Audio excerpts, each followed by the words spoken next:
There are things you grow up knowing without being told. Not lessons. Exactly, more like the particular shape of a silence that surrounds certain subjects. The way adults redirect a conversation without appearing to redirect it. The way a road can have a quality that makes you ride faster without anyone having to explain why. I grew up in a hollow in the mountains of eastern Kentucky, 10 miles outside a town called Dellard, that appeared on county maps but not on any road atlas I ever saw as a child. We had a post office and a feed store and a volunteer fire department, and about 400 people spread across the ridgelines and creek bottoms in enough acreage that you could go a week without seeing a neighbor if you weren't looking for one. It was a quiet life, and mostly a good one, and I don't want to suggest otherwise, but it had its silences, and the loudest of those silences lived at the end of Cutter Road. The building had been there as long as anyone in Dellard could trace. White clapboard siding that was always freshly painted, which was its own kind of oddness in a county where most structures faded and peeled and were repainted when someone got around to it.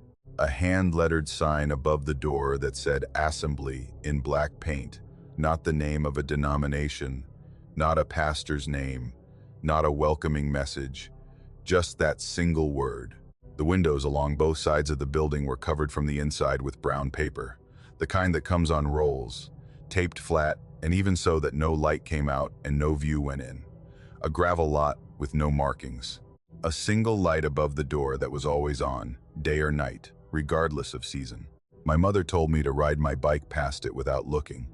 She said it the first time when I was 7 or 8, matter-of-factly, in the tone she used for instructions that did not require explanation. Don't run near the creek after rain. Don't take the Barton shortcut after dark. Ride past the building on Cutter Road without looking. I put it in the same category as the other's practical wisdom about the geography of a place, and I followed it. For years, I followed it, pedaling past the white clapboard and the papered windows with my eyes on the road ahead, feeling the building at the edge of my vision, the way you feel a drop-off you're walking near, without looking at it directly. The summer I was 16, I was riding home from a friend's house on a Thursday afternoon, later than I should have been. The light already turning that thick gold it gets in the mountains in August, when the day is running out. I was tired and I was thinking about something else entirely, and I came around the bend on Cutter Road and the paper was down from one of the windows. Not torn, not fallen. Down, as in removed, deliberately, from one specific window on the near side of the building. The window glass was old, slightly wavy the way old glass is, and through it I could see the interior. It was lit inside with something warm, not fluorescent, not the flat white of overhead lights, but the amber quality of lamps or candles. And in that amber light there were people, rows of them, standing, not sitting, all oriented in the same direction, toward what I assumed was the front of the building which faced away from me. Standing with their arms at their sides and their faces forward with an absolute uniformity of posture that made something in my chest go tight before I'd consciously registered why. They weren't moving. Not the shifting and settling of people standing in a group, not a head turning, not a hand moving, not the small unconscious motions that bodies make when they're inhabited by living people going about ordinary things. They were still in a way that I had only seen in photographs. I don't know how long I stood there with my bike stopped on the road. Long enough that the light changed slightly. Long enough that my breathing had done something strange and then corrected itself. None of the people inside turned to look at me. I rode home. I told my father that evening after dinner, when my mother had gone inside and it was just the two of us on the porch. I told him carefully, the way you tell something you're not sure how to categorize. I described the window, the standing figures, the stillness. He listened without interrupting, which was not unusual for him, but the quality of his listening was different than normal, more gathered, more careful, like someone receiving information they needed to hold without spilling. When I finished, he was quiet for what felt like a long time. The mountain sounds filled the space, the insects, the creek down the hill, the occasional call of something in the tree line. Then he told me that the building on Cutter Road had been there since before he was born. He told me his own father had told him the same, that it had been there since before his birth as well, the same white paint, the same paper on the windows, the same single word above the door. He told me that the congregation, as far as anyone in Dellard had ever been able to determine, had never changed. Not grown, not diminished, not turned over in the way that any community of people turns over across generations. The same number, the same faces. He said his father had described the faces he'd seen once through a gap in the paper. A delivery driver had reported something similar in the 50s, and a county surveyor before that, and that the descriptions had been consistent across the decades in a way that could not be explained by inheritance or coincidence. He said he'd grown up with the same instruction my mother had given me, passed down from his own parents in the same tone, for the same unstated reasons. He said he'd followed it his whole life, and that he intended to keep following it, and that he was asking me, clearly and directly, to do the same. He said some things in these mountains had been in place longer than understanding, and that the correct relationship with such things was distance. I asked him if he knew what they were doing in there. He said he didn't know and didn't want to. He said that was the point.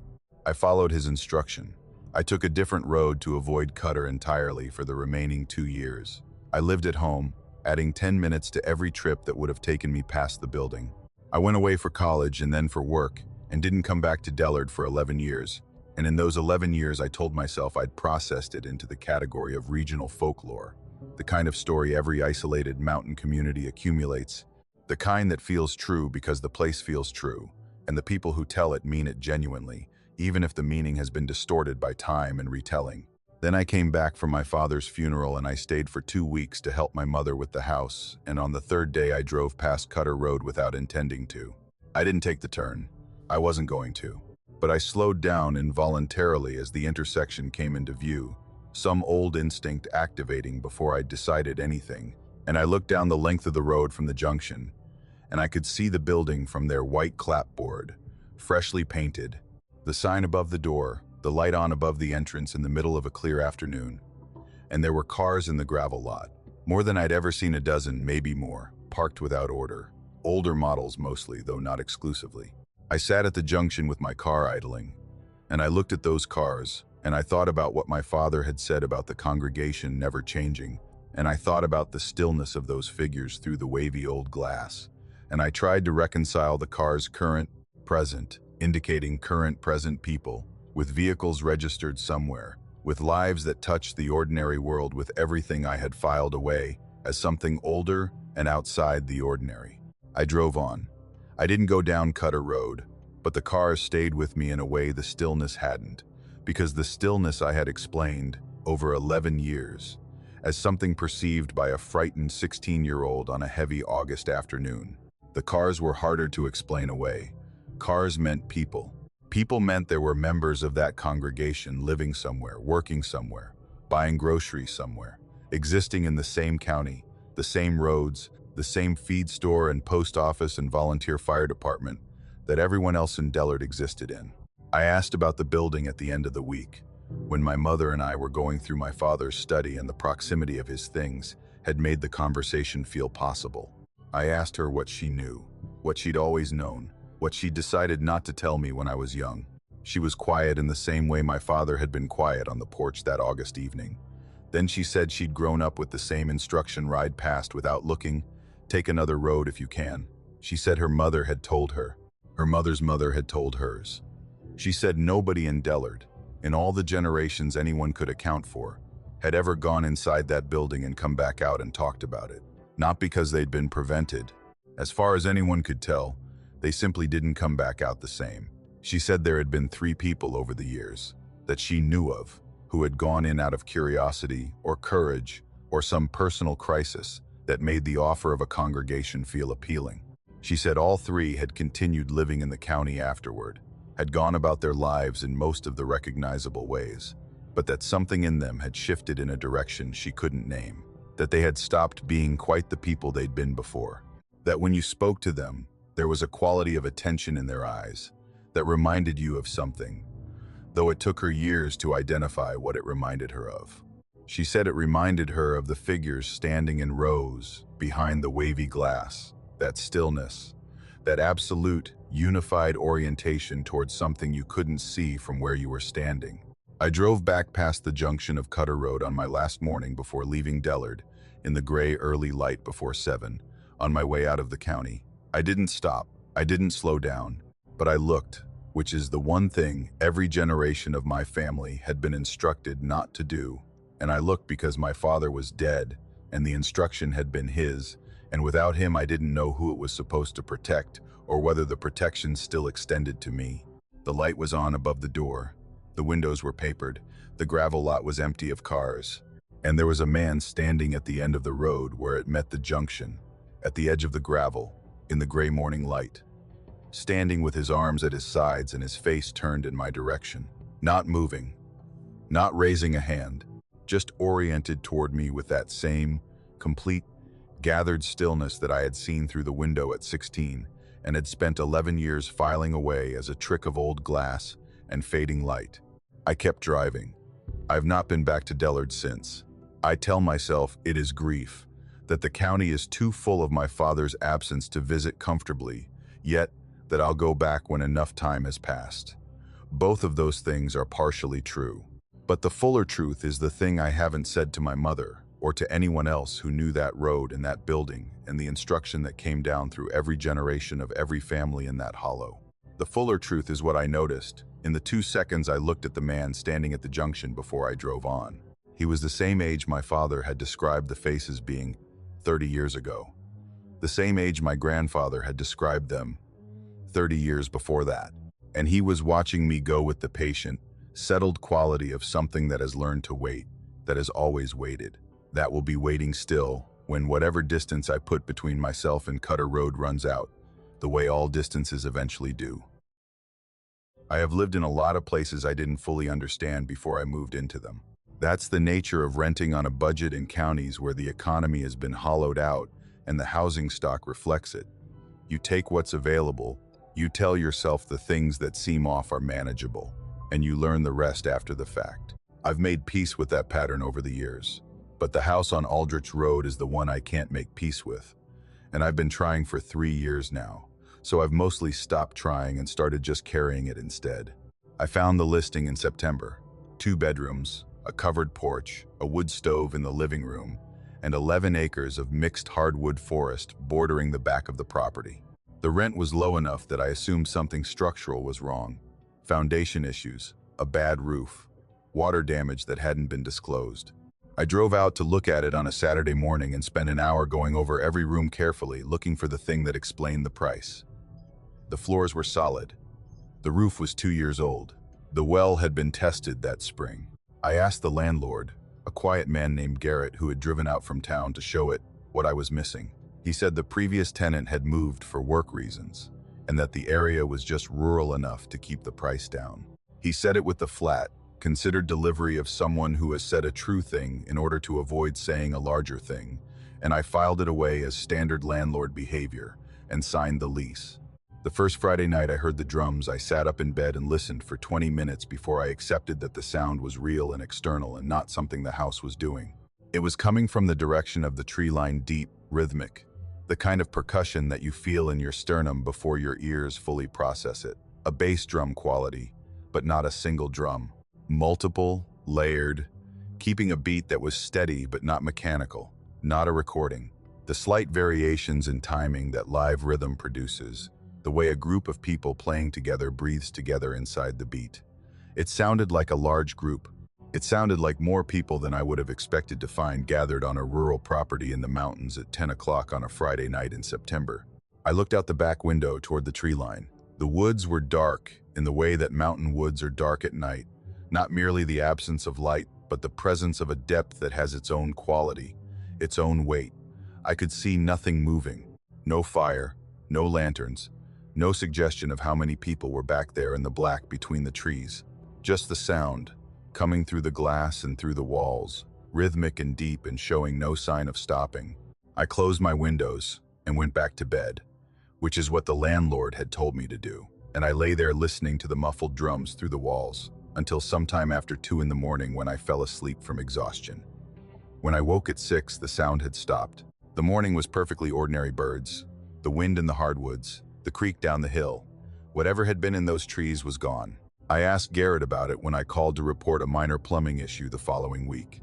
I kept my tone light. I said I'd heard drumming from the direction of the woods on Friday night, and asked if he knew what that was about. The pause before he answered was brief but present. He said there was a religious group that used the Aldrich property for gatherings, that they had a long-standing arrangement with the family who owned it, and that they had every legal right to practice their faith on private land. He said they were quiet by dawn, and that I should close my windows on Friday nights. He said it the way he'd said the thing about the previous tenant moving for work reasons, carefully, truthfully, around the edges of something he wasn't going to approach directly. I let it go for 2 more weeks. The drums came again the second Friday, same time, same depth, same suggestion of a large group keeping rhythm in the dark. Third Friday, same. I started leaving my back window cracked despite Garrett's advice, not from stubbornness, but from the particular discomfort of not being able to hear something clearly when your body has decided it needs to hear it clearly. I lay in bed with the window open, and I listened, and I tried to count, not the beats, the layers, how many distinct drum voices I could distinguish within the overall sound. I'm not a musician, and I don't have formal training in listening that way, but I've been to enough live music to have a rough sense of scale. What I was hearing on those nights sounded like no fewer than 20 people playing. On some nights, more. The kind of sound a large ensemble makes. Not a small gathering. The woman at the feed store was named Beryl.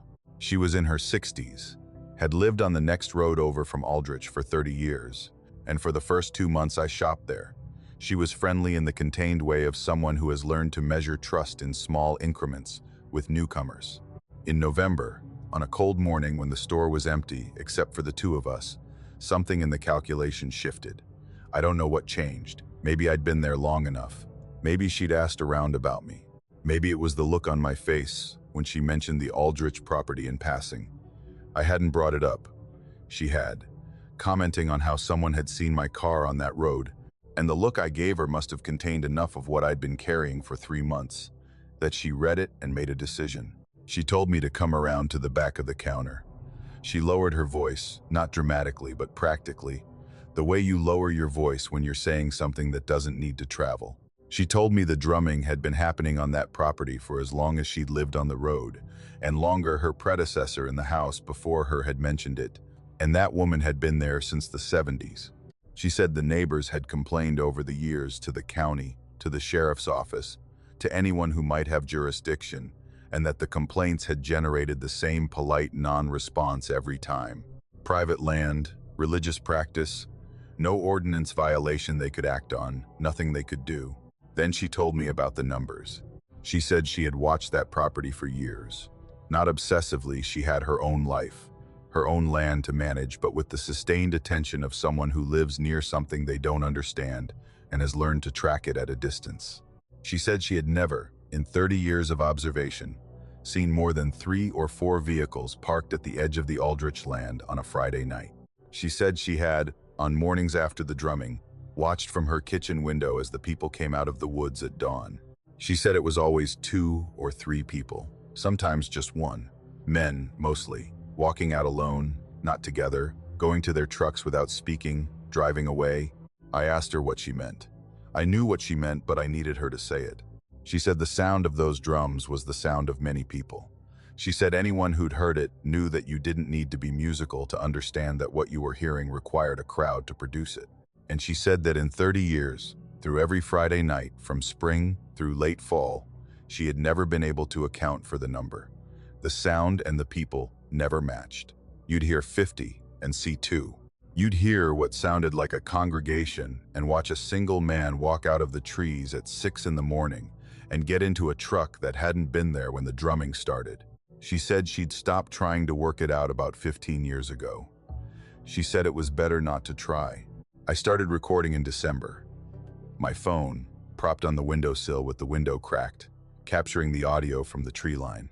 Not because I thought documentation would lead somewhere useful. I'd already absorbed enough of Beryl's 30 years of experience to understand that utility wasn't the point. I think I just needed to confirm that what I was hearing was real, that it would survive the transfer to recorded media, that it wasn't something my fatigued and isolated brain was manufacturing out of wind and creek sound and the particular acoustics of a hollow in the mountains. It was real.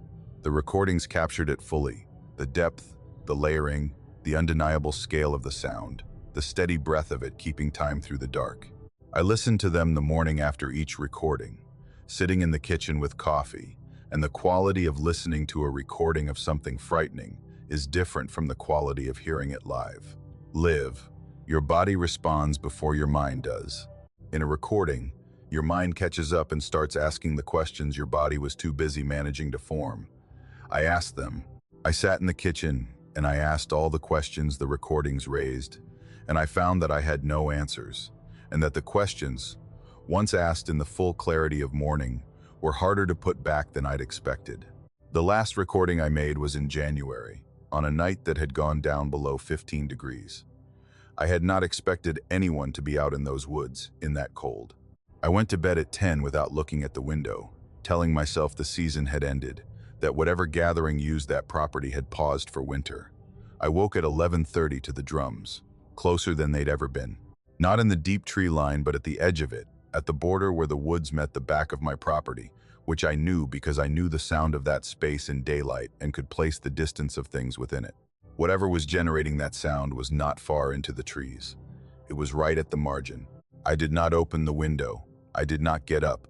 I lay in the dark with my eyes open, and I listened to the sound of what should have been 50 people keeping rhythm in 15-degree air at the edge of my yard. And I kept my breathing even, and I did not move until it stopped, which was at 4:43 in the morning according to my phone. I broke my lease in February. I told Garrett it was a family situation. He said he understood, and he said it with a quality of relief in his voice that I have thought about many times since the relief of a man who had been waiting for a particular phone call and had received it and could now close a file he'd kept open without wanting to. I don't play the recordings anymore. Not because they don't capture what I heard they do, clearly, all of it. But because in the last recording, the January one, the one made when the sound was at the margin of my yard, there is something in the audio that I didn't notice the first time I listened, and can't stop noticing now. Under the drums, beneath the layered rhythm in the cold air, there is something else. Not a voice exactly, not music. Something that occupies the frequency below both of those things, that my phone's microphone caught and my sleeping ears apparently did not. I've played it for two people I trust. Both of them handed my phone back quickly. Neither of them asked to hear it again. One of them, who is a more practical and less imaginative person than me, sat with it for a moment and then said, "Whatever that is, it doesn't sound like it's making that sound on purpose. It sounds like that's just what it sounds like." I didn't ask her what she meant. I didn't need to. Some explanations are less useful than the silence they replace. And I had learned enough from Beryl and from 30 Friday Nights and from the particular quality of January darkness at the edge of a tree line to know when I was at the boundary of what understanding was going to do for me. I stay away from that road now. I take the long way when I'm in that county, which isn't often. I've gotten better, mostly, at not thinking about the number, the gap between what the sound required and what the daylight accounted for. The way 50 became 2 in the space of a tree line and a dawn. But on Friday nights, wherever I am, I notice when 10 o'clock comes around. My body notices before I do. And I lie in whatever dark I'm lying in, and I listen to the silence, and I am grateful, deeply and specifically grateful, that it stays silence. So far. That's the part I can't stop adding, even in my own head. So far, it stays silence. Dreama and I grew up 2 hollows apart, which in the mountains means we were close enough to be raised almost as siblings, and far enough to have our own separate childhoods that we brought to each other like gifts when we met. Her mother and my mother were sisters. We spent summers moving between the 2 houses, helping with gardens and canning, and the particular labor of mountain living that gets distributed across family lines, because that's the only way it gets done. We fought the way cousins fight and made up the way cousins make up, and by the time we were adults, we had the kind of relationship that doesn't require maintenance because it was built from something older than choice. I say all of this because I want you to understand that I knew Dreama, not casually, not at a distance. I knew her the way you know someone you've watched grow up, someone whose face you can read from across a room, someone whose voice changes in ways only you would notice, which is why I noticed when it started, even though I couldn't name it yet. It was gradual enough that I've gone back over the timeline many times trying to identify the exact point where the change became visible, and I can never locate it precisely. Somewhere in the winter of the year, before she left her apartment, she started mentioning a woman named Cora, Not prominently, just in passing, the way you mention a new acquaintance who has become a regular presence. Cora, from the study group. Cora, who had recommended a book. Cora, who was hosting something at her house on the weekend. The name appeared in conversation with increasing frequency over the course of a few months, and I registered it the way you register the name of someone your loved one is spending time with mild interest, with the automatic background processing of a person who pays attention. Then she mentioned the group. Not a church, she said when I asked. More of a study circle, people interested in the same questions about how to live and what living was for, and how communities were supposed to work when they were working right. She said it with a brightness I recognized as genuine, the brightness of someone who has found a thing they didn't know they were looking for. I've seen that brightness before in people who've joined churches, started new relationships, found political communities that gave their convictions a home. It's a real brightness. That's what makes it hard to be skeptical of in the moment. It looks like health. It looks like someone coming into focus. I asked to meet Cora. Dreama said she'd arrange it. She never did, which I noticed but didn't press. By spring, Dreama was calling less. The calls that did happen were shorter and had a different quality. She was present in them, she asked questions. She laughed at the right moments, but there was something slightly managed about the conversations that hadn't been there before. The particular spontaneity of talking to someone you're completely comfortable with was being replaced by something more considered. I told myself she was busy. I told myself new communities take up time and energy, and that this was normal and good, and I should be glad she'd found people she connected with. In June, she told me she was moving. Not to another apartment in town, to a property outside county, up in the hills, where the study group had established a shared living situation. She said it made financial sense, that it was closer to some work she'd picked up, that she was excited about the communal aspect of it. She gave me a phone number to reach her, not an address. I asked for the address and she said the road wasn't in any navigation system and that it was easiest just to call when I wanted to connect. She said it with the same managed quality the phone calls had taken on, and something in me that had been patient and optimistic shifted towards something I didn't have a name for yet, but that sat in my chest like a weight. I tried to find the property through county records. I knew the general area she'd described, a particular watershed up past the Corbin Creek Junction, which narrowed it to maybe 4 roads worth of properties. The parcel records were public, but not easily navigable, and after 2 evenings of searching, I found what I thought was a match, a large parcel registered to a corporate name, an LLC, with a mountain-themed designation that told me nothing about its principles. I wrote the name down and kept looking, and found nothing else that was useful. I drove up in August, which was the last month I'd been able to reach her with any regularity before the calls started going to voicemail more often than not.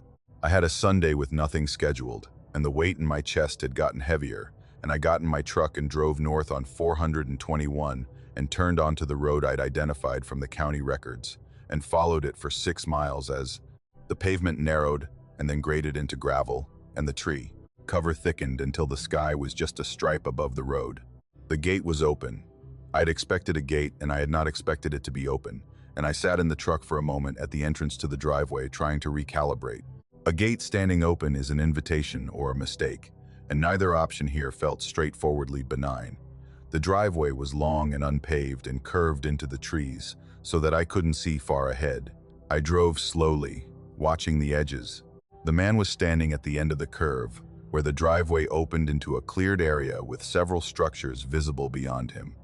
He was in his 40s, average height, dressed plainly. His hands were at his sides.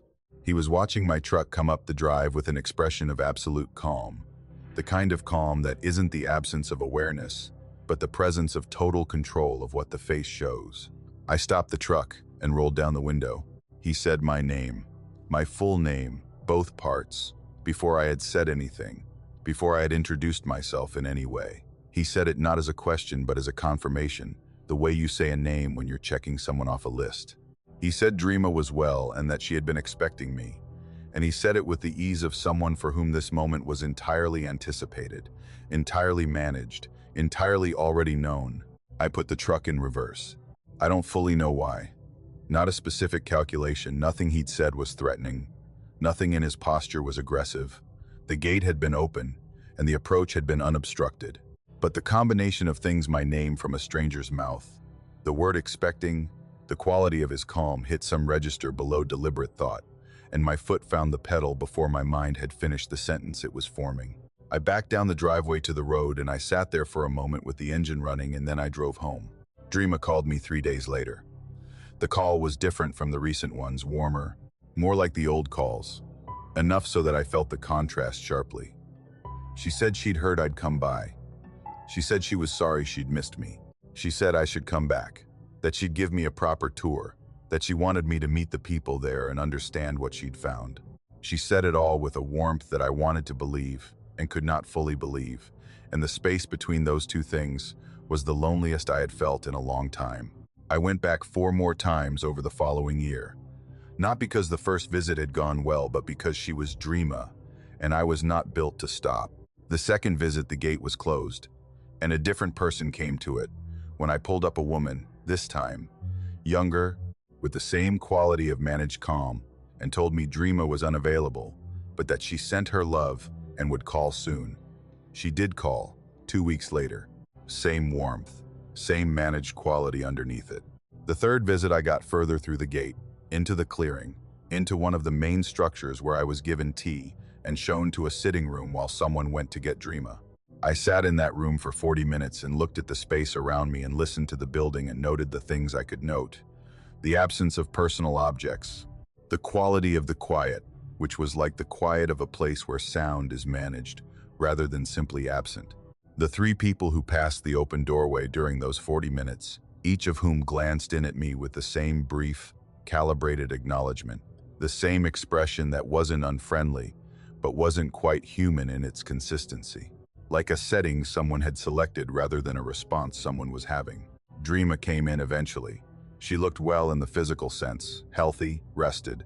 She sat across from me and asked about the family with genuine questions and appropriate responses, and we talked for an hour, and for most of that hour I could almost convince myself that I had been wrong, that the weight in my chest was anxiety looking for a target.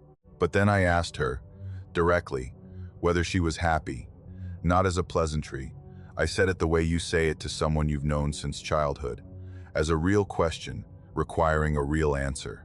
And she smiled, and the smile was warm, and she said she was more at peace than she had ever been. And she said it without blinking.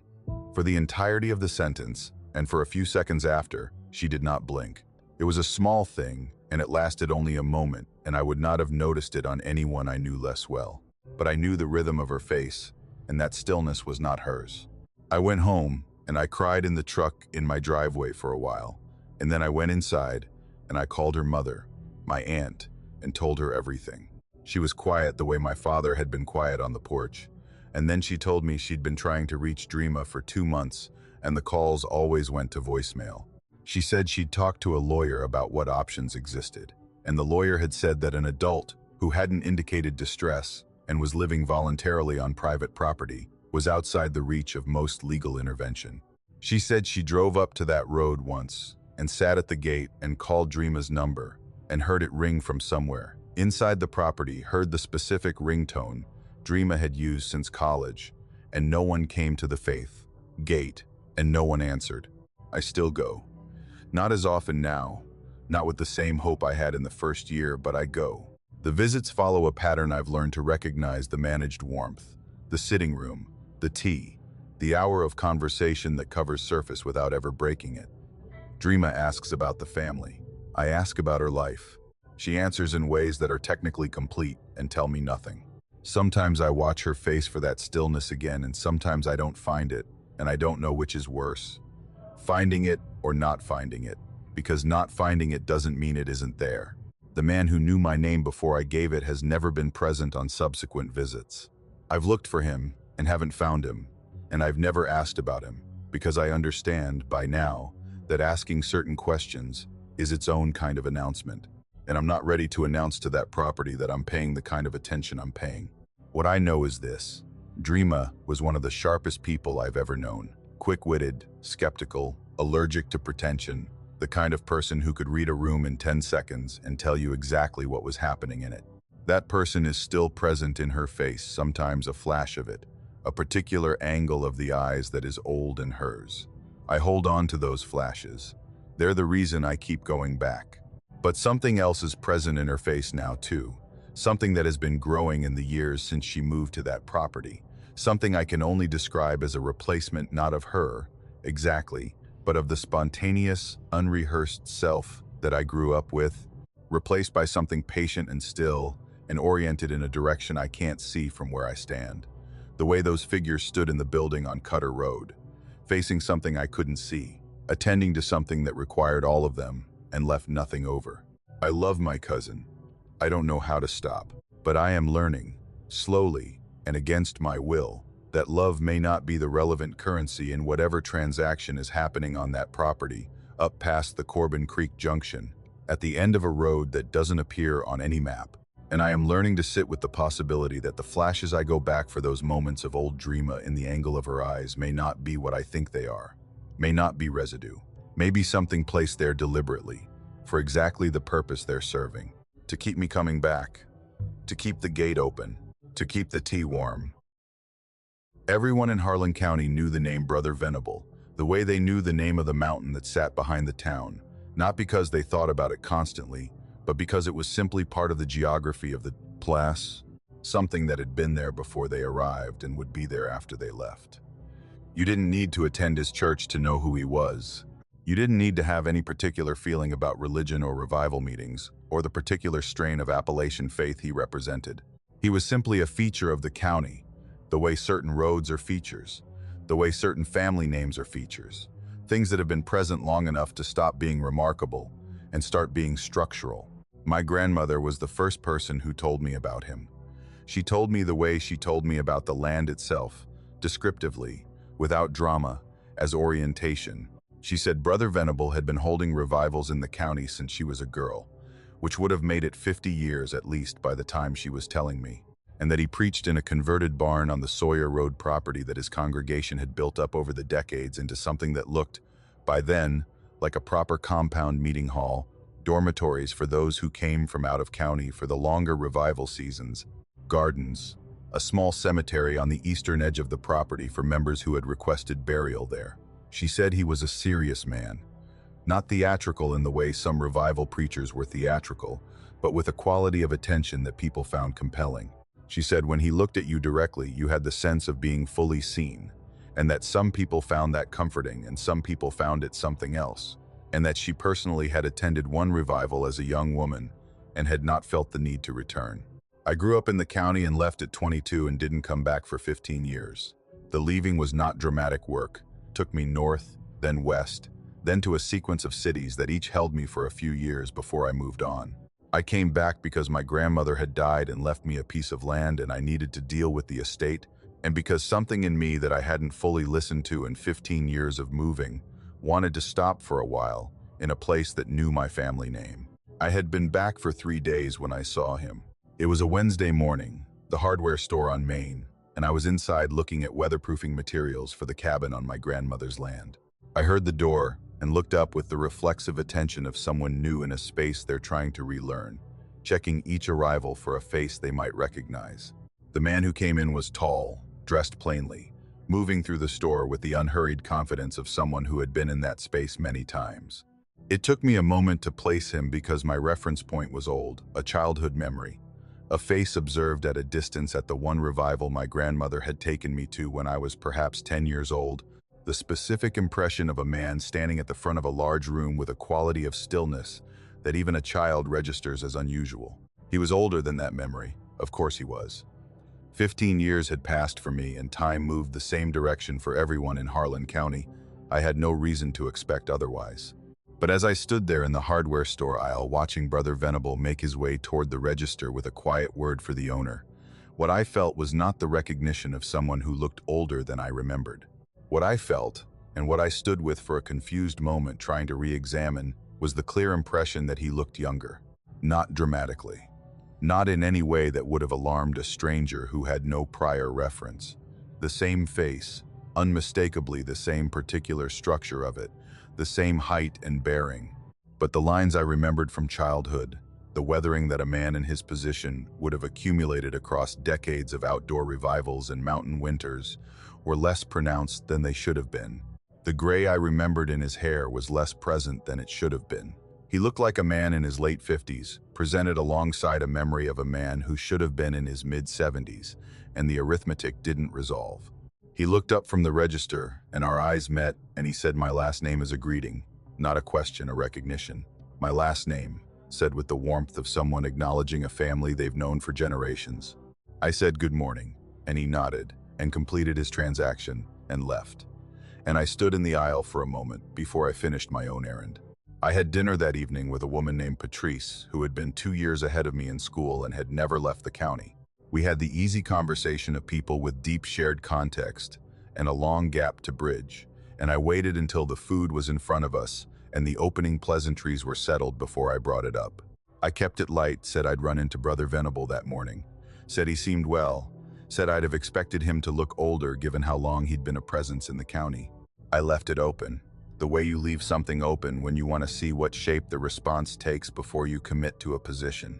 Patrice set down her fork. It was a small gesture, and she recovered from it quickly, picking up the fork again and taking a careful bite and chewing and swallowing before she looked at me.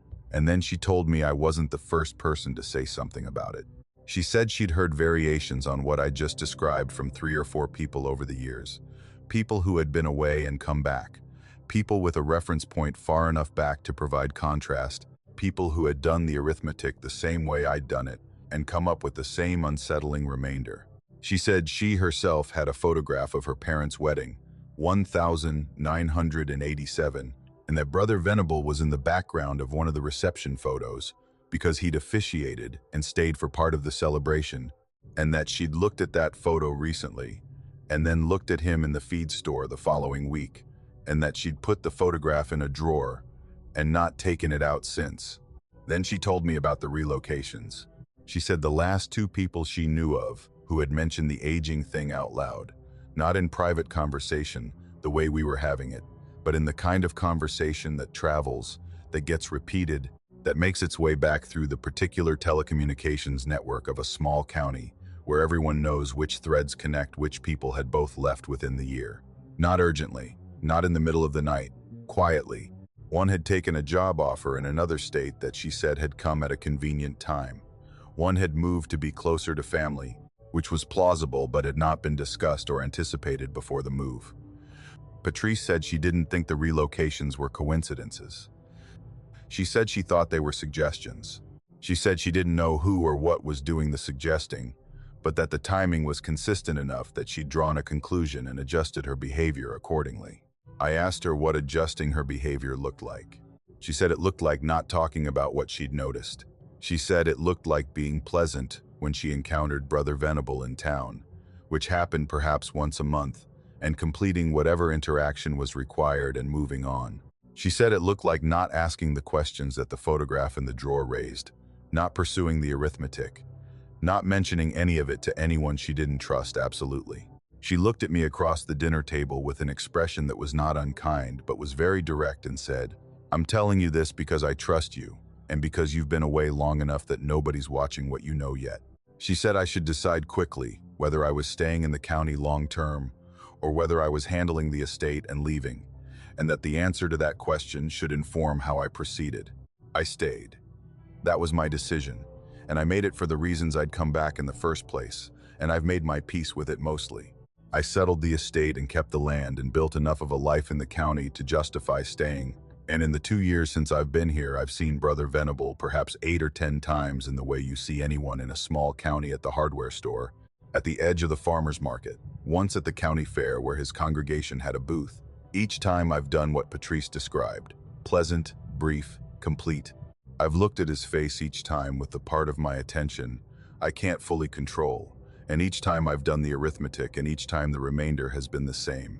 He looks the same as he did 2 years ago when I came back. He looks the same as he did, as best I can reconstruct, when I left 15 years before that. He looks the same as the man in Patrice's wedding photograph from 1987, which I've now seen, because I asked to, because I needed the reference point to be something more concrete than a childhood memory. She showed it to me once, for 30 seconds, and then put it back in the drawer. I've done the research that's available to do through public records and county archives, and the kind of historical documentation that accumulates around a long-established religious community. Brother Venable appears in a county newspaper from 1971, a brief notice about a revival meeting on the Sawyer Road property. The notice doesn't include a photograph. There's a photograph from 1,983 inches, the archive of the local historical society, a group shot at a community gathering with him in it. And I've looked at it carefully, and I've looked at him in the feed store, and I've sat with what I found. I don't talk about it. That's the agreement I've made with myself and with the county, and with whatever understanding underlies Patrice's careful behavioral adjustments and the quiet relocations of people who spoke too openly. I tend my grandmother's land. I do my work. I am pleasant and brief and complete in every encounter on Main Street and at the hardware store and at the edge of the farmer's market. But I keep the photograph from 1,983 saved on my phone, in a folder I don't open often. Not because I need to look at it, because I need to know it's there. Because on the days when the arithmetic gets heavy, and the question underneath all the other questions, the one about what kind of arrangement produces what I've been looking at in that man's face across 40 years of documentation, starts to feel too large to carry alone, I open the folder and look at the photograph and confirm that what I'm seeing is real, that the evidence is real, that I'm not manufacturing this out of mountain air, and the particular suggestibility of someone who came home after too long away and found the place changed in ways they don't have language for. The photograph is real. The arithmetic is real. And Brother Venable is in town today.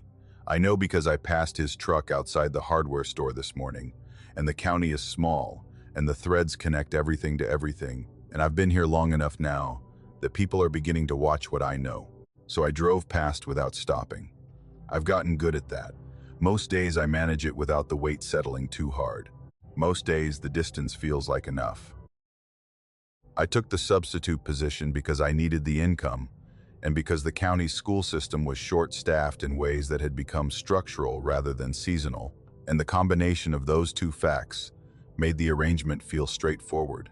I had a teaching certificate that I'd gotten years before and never used professionally, and a friend who worked in the district office had called me in October to say they were desperate for warm bodies with credentials, and that if I was willing to drive out to the elementary school 3 days a week through the winter, she could get me on the approved list by the following month. I said yes. I wasn't doing anything that November that couldn't be rearranged. The school was a single-story brick building at the bottom of a long valley road, surrounded by the particular combination of chain-link fence and aging playground equipment that characterized rural elementary schools that had been maintained but not updated across several decades. It served maybe 200 students from the surrounding hollows and ridge communities, kindergarten through 6th grade, and it had the quality of a place that takes its work seriously without having the resources to take it comfortably. The teachers I met in the first week were competent and tired in equal measure. They were grateful for the coverage and showed it in the practical way of people who have learned not to waste gratitude on sentiment. They told me where things were, what each class needed, and what to do if something went wrong, and they trusted me to manage the rest. Room 7 was a 4th grade classroom. 18 students, a mix of reading levels, well-behaved in the general sense of kids who have been taught to sit still and follow instructions. My first 2 weeks with them were unremarkable in every way. I took attendance, ran the lesson plans the regular teacher had left, managed the minor social turbulence that any group of 9 and 10-year-olds generates naturally. I learned their names and their habits, who finished work early, who needed prompting, who could be relied on to help settle the room after lunch. Normal classroom dynamics. Nothing that registered as anything other than what it was.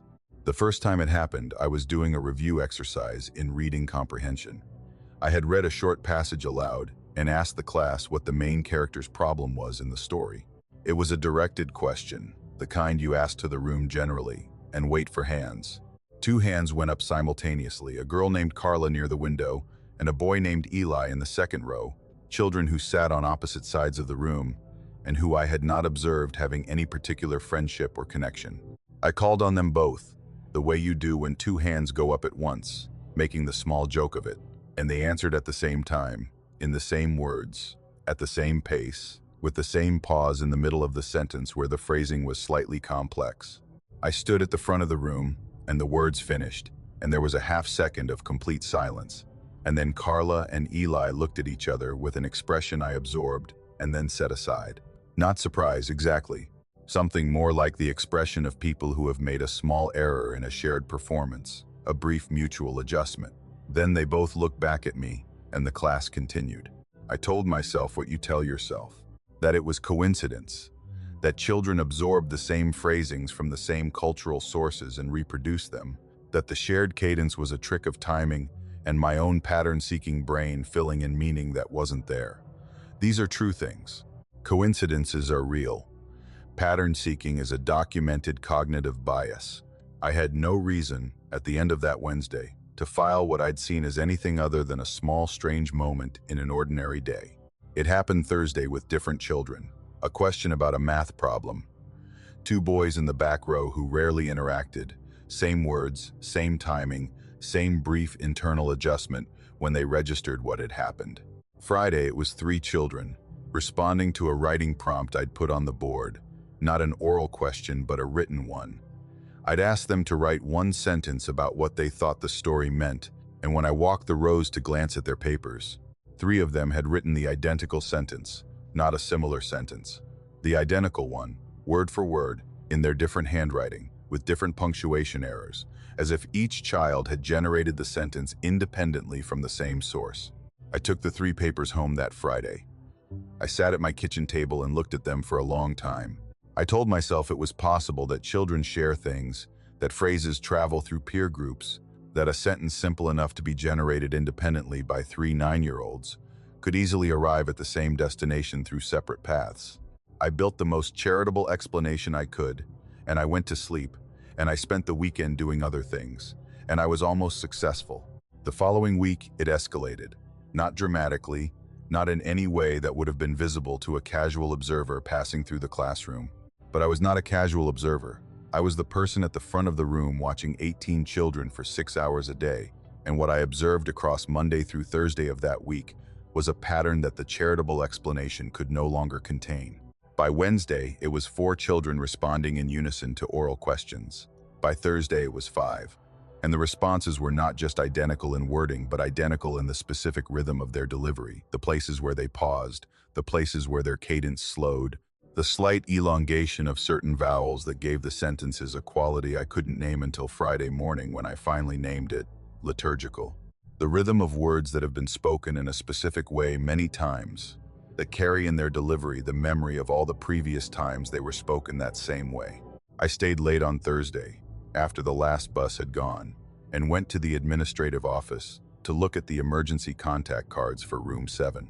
These were not confidential in any legal sense. Substitute teachers were expected to have access to them for safety purposes, and the filing cabinet was unlocked. I went through all 18 cards. I was not looking for anything specific. I was looking for a pattern, the way you look for a pattern when your body has already identified one and your mind is trying to catch up. 14 of the 18 cards had an address for a parent or guardian that was not a home address. It was the same address on all 14, an address on Cutter Road, followed by what appeared to be an organizational name in the space that should have contained a family surname. Not all 14 listed it as a primary address. Some listed it as a secondary contact, a church affiliation in the notes section, a place to reach someone if the primary contact was unavailable. But the address appeared 14 times in 18 files, in various configurations, and the address was on Cutter Road, and I knew what was on Cutter Road. I put the files back in the correct order. I drove home in the dark.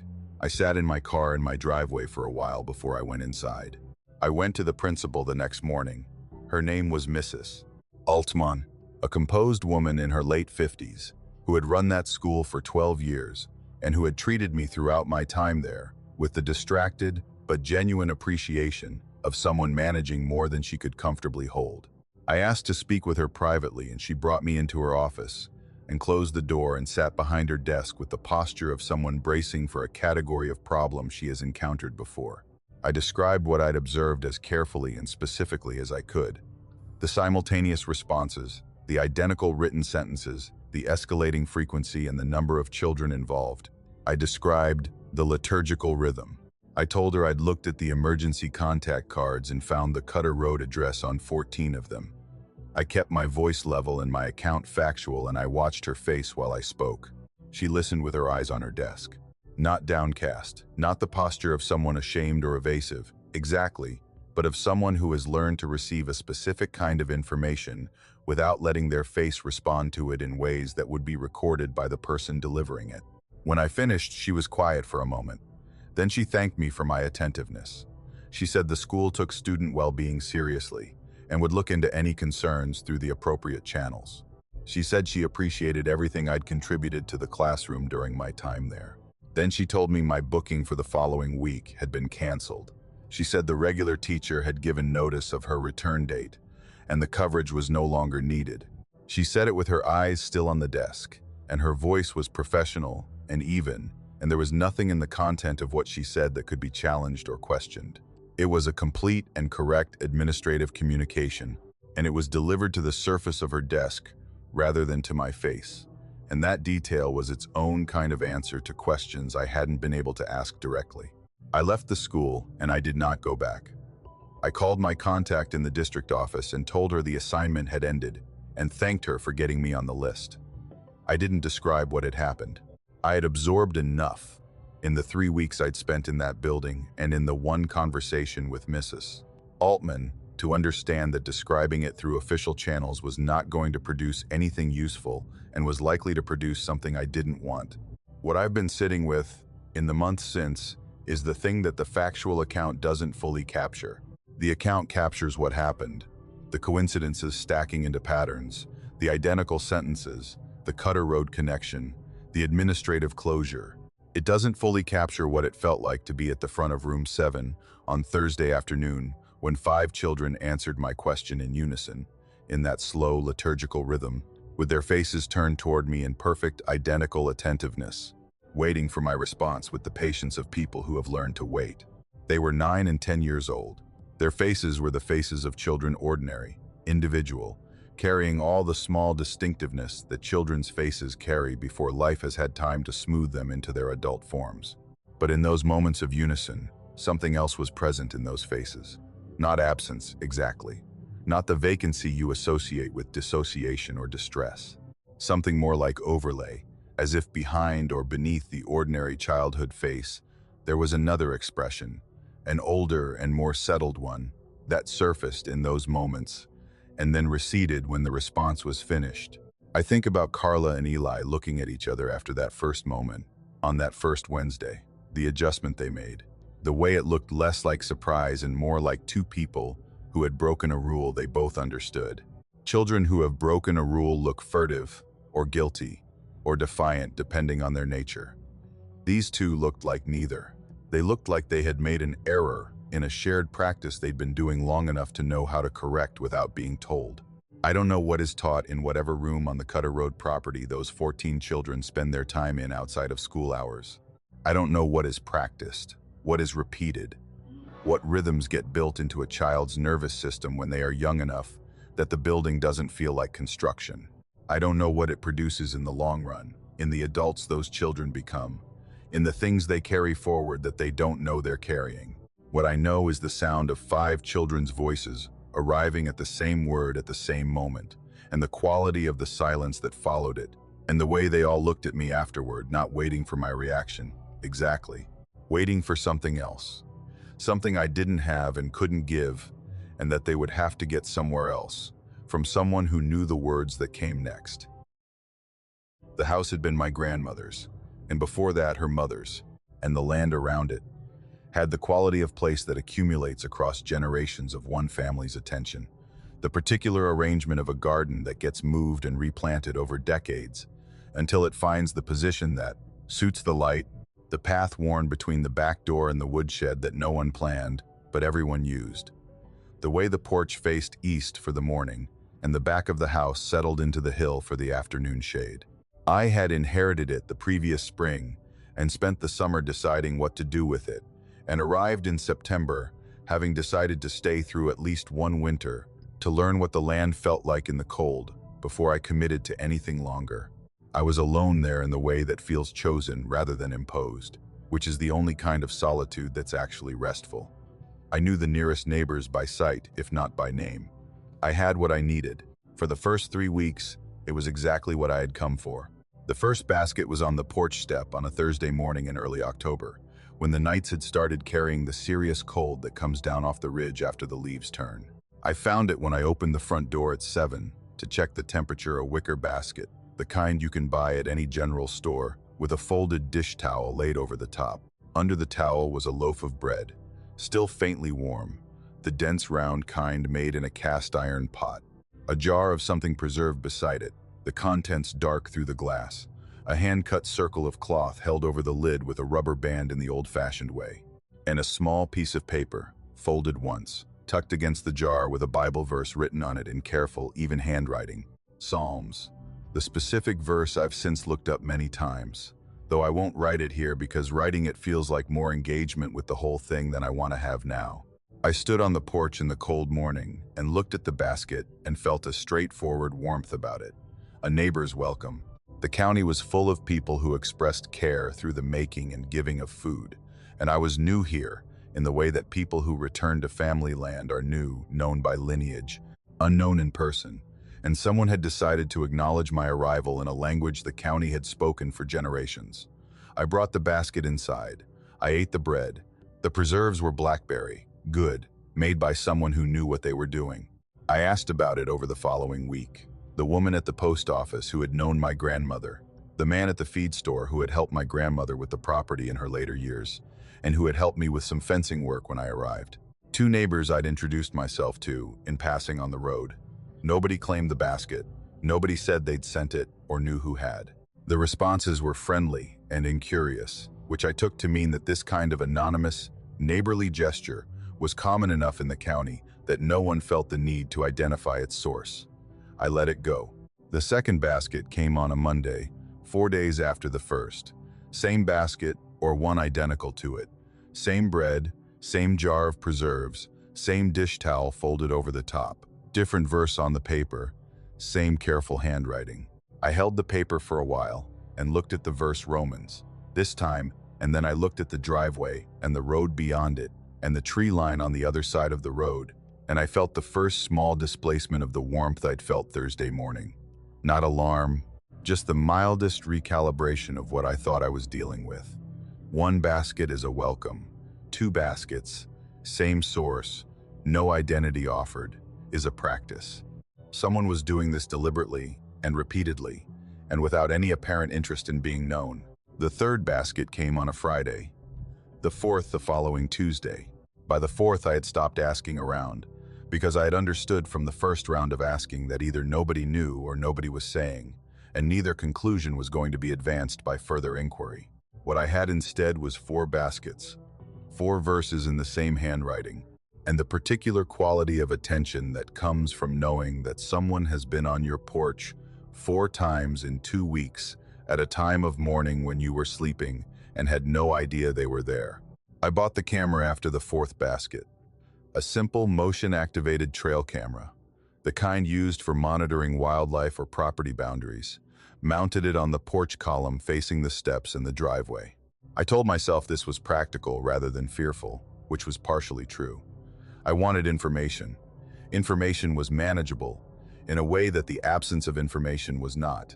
The 5th basket came on a Thursday. The camera triggered at 4:47 in the morning. I pulled the footage before I even went to the porch to see what had been left. Sitting at the kitchen table with my coffee and my phone, and I watched it with the particular attention of someone who has been waiting for a specific thing and is now receiving it. The figure came up the driveway from the road. The camera angle caught the porch steps and the lower portion of the driveway enough to see the approach, not enough to see the road itself. The figure was adult, average height, dressed in dark clothing that gave me no information about gender or age. They carried the basket in both hands, and they walked up the driveway at an unhurried, even pace, the pace of someone doing a routine errand in the middle of a workday, rather than approaching a stranger's home in the dark at 4 in the morning. They set the basket on the step with care, straightening the dish towel over the top. They straightened up, and then they walked back down the driveway without looking at the house. Not a quick glance, and away they simply did not look.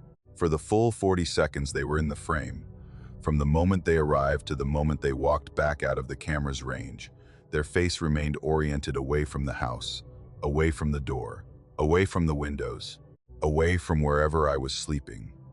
The absence of the upward glance that any person would give, automatically, to a house they were approaching or leaving, that absence was so complete that it stopped feeling like coincidence and started feeling like a rule. A deliberate, practiced, maintained rule about not looking at the house. I watched the footage 3 times that morning. I watched it with the volume up, though there was nothing to hear. The figure moved in complete silence on the gravel driveway, in a way that gravel does not generally allow. And I had noticed before in the mornings that the baskets appeared that I had not heard anything during the night. No footsteps, no crunch of stone, no sound at all preceding the thing sitting on my step. I had attributed this to the depth of sleep that cold nights in a quiet house produce. I was less certain of that attribution after the footage. I moved the camera. I repositioned it to face the road rather than the porch, mounted it lower on a fence post at the edge of the property where it could capture the full width of the road and the verge on both sides. I left the porch unmonitored.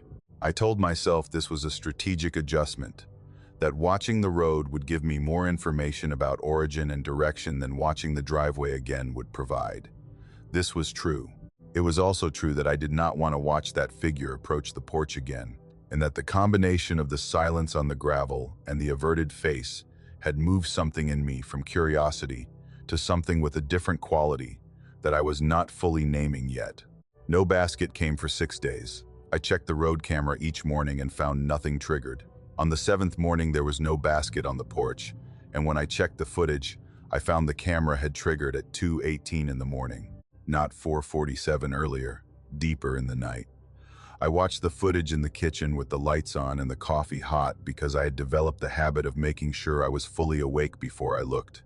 The figure was standing at the end of the driveway, at the property line, where the gravel met the road, standing on the verge in the dark with their face toward the house. Not walking, not carrying anything, standing with their arms at their sides, in the posture I had come to associate with the baskets, that same unhurried, undemonstrative stillness, but doing nothing except standing, facing the house. The camera's night vision rendered everything in the flat gray-green of infrared, which made the figure's stillness look more absolute than it might have in natural light.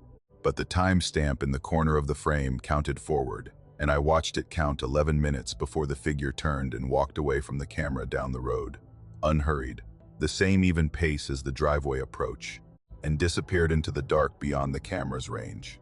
11 minutes standing at the end of my driveway at 2 in the morning, facing the house where I was sleeping, without moving, not checking a phone, not shifting weight, not doing any of the things a body does when it stands in place for 11 minutes in the cold. Just standing, oriented. I sat at the kitchen table for a long time after I closed the footage. The house was warm and fully lit, and I had coffee, and everything in the room was ordinary and mine. And I sat with the footage closed on my phone, and I thought about what a welcome basket was for, and what it signified, and what kind of welcome required 11 visits to a stranger's property before dawn, and a practice of never looking at the house, and 11 minutes of still attention in the dark. I thought about the verses. 4 of them now, in that careful, even handwriting, all from different books, all with the specific quality of being correctly sourced and genuinely meant not random scriptural decoration but chosen passages, each one about watchfulness or stewardship or the tending of something set apart. I had thought of them as neighborly in the old county tradition of scriptural communication, the kind of thing my grandmother's generation had exchanged without irony. I thought about them differently now. I thought about what it would mean to receive, over the course of 2 weeks, 4 messages about watchfulness, all in the same hand, all left by someone who would not look at your house. I called a locksmith the next morning and had the door locks changed and a deadbolt added to the back door. I replaced the porch camera and the road camera with better models, wider angle, higher resolution. I called the neighbor from the feed store and mentioned, without full context, that I'd had some unusual activity on the property at night and asked if he knew anything about it. He was quiet the way people in that county were quiet when a question touched something they'd already decided to be careful about. He said he didn't know anything specific. He said the land had a long history, and that some people in the county had strong feelings about family properties, particularly ones that had been held by the same line for generations. He said it with the careful phrasing of someone telling the truth by way of something adjacent to the full truth, and I let him, because I had learned enough about the county by then to know that adjacent was sometimes the most I was going to get. No more baskets have come since I changed the locks, which I've thought about often. Not since I moved the camera, not since I called the locksmith. The connection between those actions and the stopping is not something I can establish with certainty, and I've stopped trying. What I have instead is the footage saved on my phone, the figure on the driveway, the figure at the road, and the 4 pieces of paper in the kitchen drawer with the 4 verses in the careful handwriting, and the knowledge that somewhere in this county there is a person or a group of people who came to my property 9 times before I set up the first camera and were on it at least twice more after that, and who watched my house from the road for 11 minutes in the dark without moving, and who left me 4 messages about watchfulness that I am only now beginning to fully read. The land was my grandmother's, and before that her mother's, and it goes back further than that, and whatever claim or interest that history generates in the minds of people who think about such things in this county, I have not been able to locate it or name it or address it in any way that feels sufficient. What I've done instead is stay. The winter came and I stayed through it as I'd planned, and the spring came and I'm still here, and most mornings the porch step is empty and the road camera shows nothing but deer and the ordinary dark. Most mornings I drink my coffee and look out at the land that was my grandmother's, and I feel the thing I came here for, the groundedness, the continuity, the particular piece of a place that knows your family name. But I check the footage every morning before I open the door. I check it before the coffee. I have not stopped checking it, and I don't think I will, because 11 minutes is a long time to stand in the dark, facing a house where someone is sleeping. And patience like that, the practiced, unhurried, absolute patience of someone who has done something many times and expects to do it many more, doesn't stop because the visible activity stops. It waits. That's what patience does. It waits for whatever comes next. I have been on searches where we found the person alive, and searches where we found them otherwise, and searches where we found nothing at all. And I want you to understand that the last category is the one that stays with you in the way the others don't. Finding something, even the worst thing, gives the mind something to work with, something to process, and eventually, with enough time, to file. Not finding anything leaves a shape that doesn't close. It stays open. It stays asking. And in 6 years of volunteer search and rescue in these mountains, I had been on 4 searches that ended in nothing. And each of them left that open shape somewhere in the back of my thinking. But none of them left the shape that Cobb Hollow left. Because Cobb Hollow was different from the others, in a way I've spent 2 years trying to find language for and haven't managed yet. I joined the county unit 6 years before the Cobb Hollow search, after a neighbor's teenager went missing on the ridge behind our properties and was found 2 days later by one of the unit's teams, cold and dehydrated but alive, in a ravine she'd slid into and couldn't climb out of. I watched those searchers work and I thought about what it meant to be the kind of person who went toward the missing instead of waiting to hear, and I got certified the following spring. It was good work, hard work, physically and otherwise, but the kind that sits well in you when you're done. We were a solid unit, 12 active members, a few more on the reserve list, a coordinator named Walt, who had been doing it for 20 years and who communicated primarily in practical information and trusted his team to manage their own emotional responses. I liked the work and I liked the people, and I was good at the particular patience it required, the willingness to cover ground slowly and completely without letting urgency collapse into carelessness. The call came in on a Thursday in late October. 2 men, experienced hikers in their late 40s, had not returned from a 4-day backpacking trip into Cobb Hollow as scheduled. Their vehicle was at the trailhead. Their emergency contact had waited an extra day before calling, because they were the kind of hikers who sometimes ran late and had never given her reason to worry before. By the time we mobilized, it had been 5 days since anyone had heard from them. No distress signal from either of their emergency locators. No response to calls or texts, which was consistent with the lack of cell service in that drainage, but combined with the locator silence, added a quality to the briefing that Walt communicated without saying it directly, something in the way he held the map, in the efficiency with which he distributed the grid assignments. Cobb Hollow is a deep drainage in the eastern section of the county, one of those places that the land seems to have folded particularly far into itself. The topography is compressed steep walls, a narrow valley floor, a creek that runs full and cold even in dry seasons because of the springs that feed it from the ridge above. The forest in there is old growth, in the sections that weren't selectively logged in the early 20th century. And the old growth sections have the quality that old growth has. The particular dark and silence of trees that have been large for so long. They've changed the acoustics and the light of the space they occupy. I had been in Cobb Hollow twice before, both times on searches that had resolved before reaching the deep sections, and I had come out both times with the specific tiredness that some landscapes produce. Not physical exhaustion, but something more like the tiredness of sustained alertness, of having been in a place that kept your nervous system slightly elevated without ever presenting anything specific to respond to.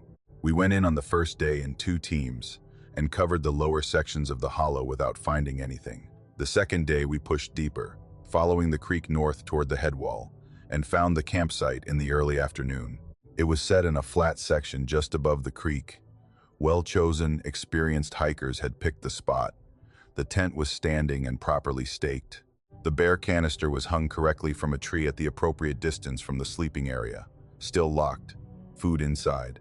2 pairs of hiking boots were lined up outside the tent's vestibule with the precision of people who had made a habit of leaving their boots outside, not kicked off in a hurry, not fallen over, but placed together, parallel, as if their owners intended to put them back on shortly. Walt unzipped the tent carefully and documented the interior. 2 sleeping bags, both rolled out flat, both with the compression of having been slept in recently. Personal items organized in the methodical way of people experienced enough to know that chaos in a tent makes everything harder. One of the men had kept a journal, and it was sitting on top of his pack, and Walt photographed it and read the most recent entry and passed the journal to me without comment. The entry was from the morning of the day they were expected to begin their return trip. It described breakfast. It described the weather, which had been clear and cold. It described a plan to make the first 6 miles before noon to get ahead of the afternoon clouds. It was completely, thoroughly ordinary. The handwriting was steady. There was no indication of distress, no mention of anything unusual, no final sentence that carried any weight a final sentence shouldn't carry. It was the entry of a man, on the last morning of a good trip, who expected to be home by dinner. We found the footprints on the north side of camp, leading away from the tent toward the upper hollow. 2 sets, side by side, consistent spacing, the tread patterns matching the boot sizes we'd noted from the footwear outside the tent. They had left camp without their boots, they were wearing camp shoes. The lighter footwear hikers use around a campsite, which meant they had not left intending to go far. The prints led along the creek bank and then turned north into a section of old growth where the leaf cover was heavy and tracking became harder. We slowed and worked it carefully, 2 trackers in the unit taking the lead, while the rest of us spread out on either side to cover the margins. The prints continued through the old growth section into a clearing. Not a natural clearing, the trees were old enough there that the canopy should have been complete, but there was an opening in it, roughly circular, perhaps 30 feet across, where the light came down in the flat afternoon way it comes through cloud. The forest floor in the clearing was leaf cover over soft ground. Good tracking conditions. Both sets of prints entered the clearing from the south, side by side, the same spacing they'd maintained since camp, and continued north through the clearing and then stopped. I want to be accurate about this, and I want to be careful about it. Footprints stop for reasons. Leaf cover shifts. Ground hardens and doesn't take impressions. A tracker with more experience than me could find reasons to explain what we saw that I might not have the skill to see. I am not saying the disappearance of those prints was impossible to explain. I am saying that the 2 experienced trackers in our unit went over that clearing for 45 minutes in the flat afternoon light and did not find a continuation. Did not find a place where the prints were lost in heavier cover, or resumed on harder ground, or diverged in different directions. 2 men had walked into that clearing, and the record of them walking out of it was not there. In the soft, leaf-covered ground of the clearing, in conditions that had preserved every entry print clearly, there were no exit prints. Walt found the cairn while the trackers were still working the margins of the clearing. 3 stones, stacked in the center of the clearing, at the point where the prints ended. Not boulders hand-sized stones, selected and placed with the deliberate care of someone who knew how to build a cairn. The stack was stable and the stones were free of the lichen and debris that accumulates on objects that have been in the forest for any length of time. They had been placed recently, within the past several days, certainly, possibly within the past day or two. Walt photographed the cairn and photographed the clearing from multiple angles, and then turned to the unit and said what needed to be said, without editorializing that we had found the limit of available physical evidence and that the search would expand to aerial and additional ground teams. The following morning, that we were done for the day, that we should begin the return to the trailhead. Nobody asked who had built the cairn.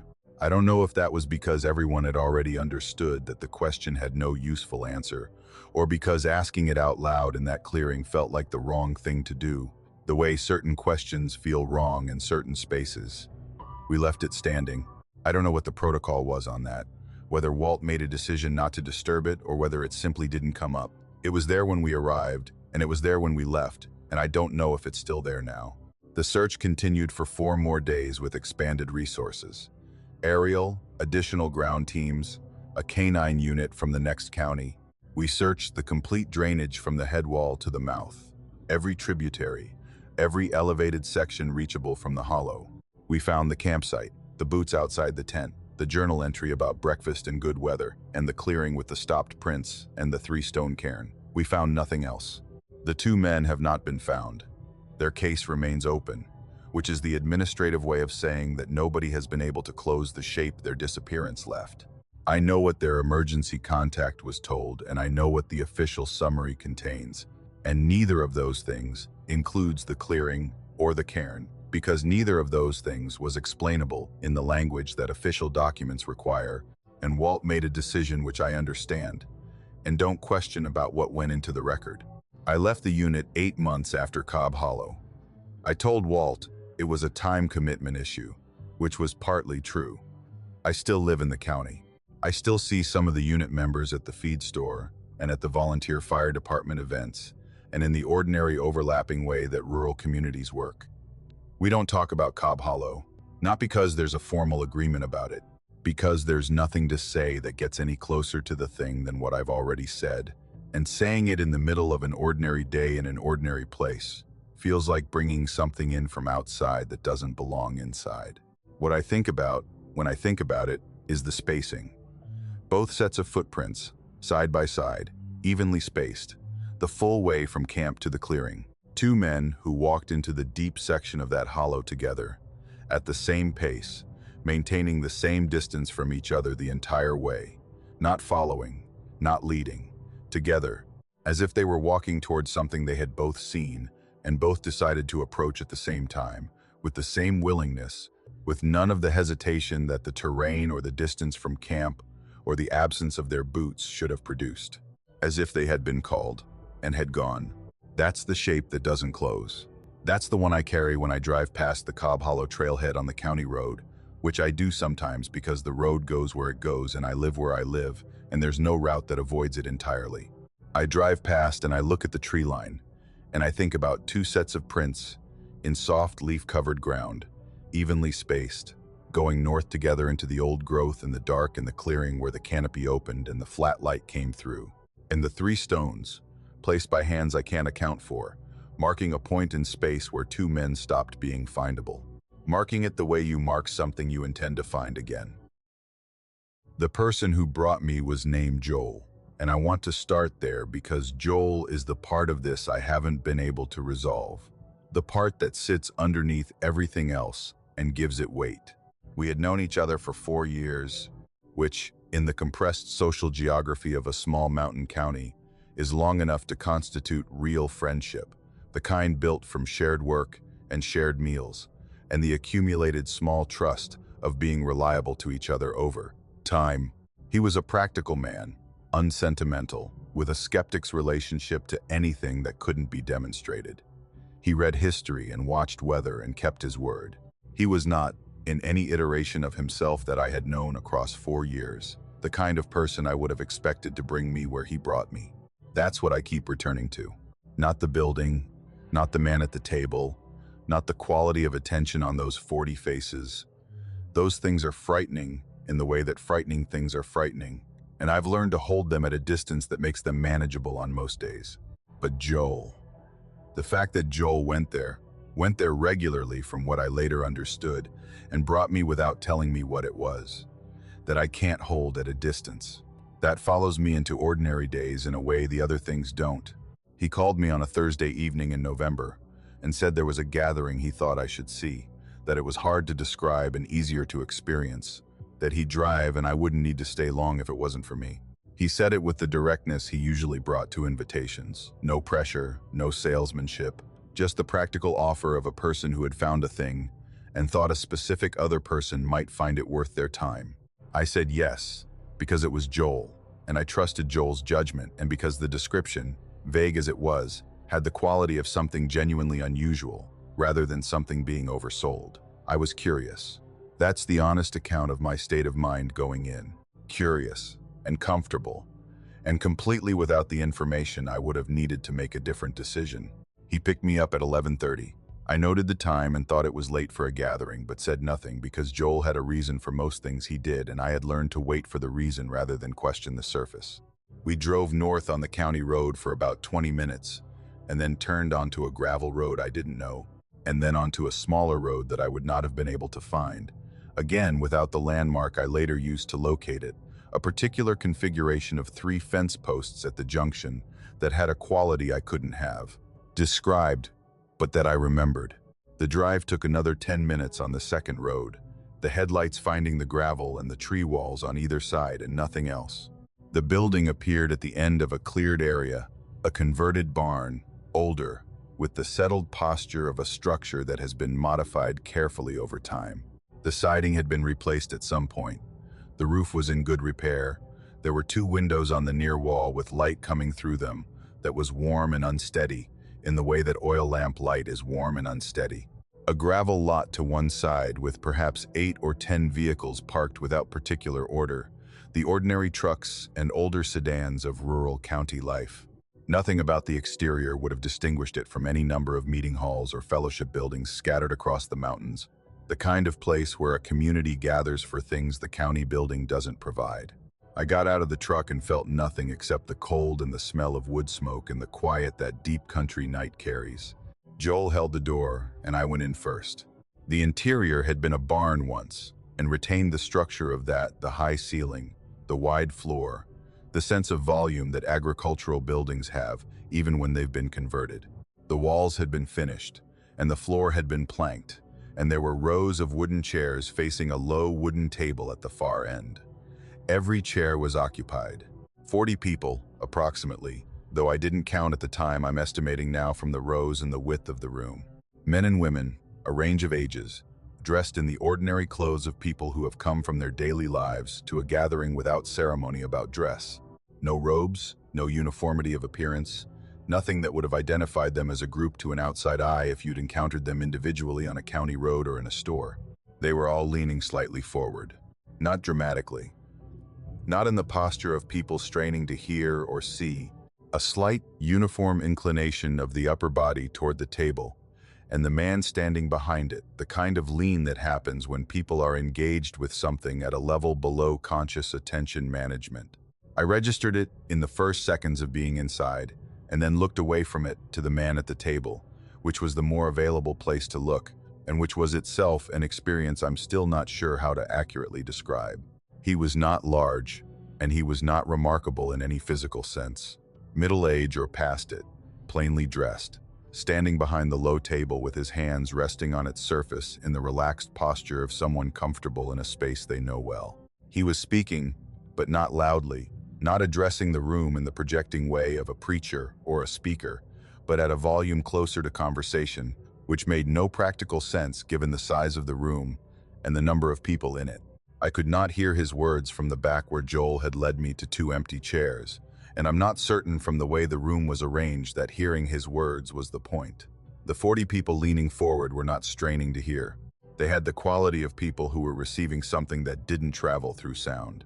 I sat and I looked at the room and I tried to locate what I was responding to, because something in me had gone to a specific kind of attention from the first moment inside. Not fear exactly, not the triggered alarm of a threat, but something more like the alertness of a body that has registered a category of wrongness it can't yet name.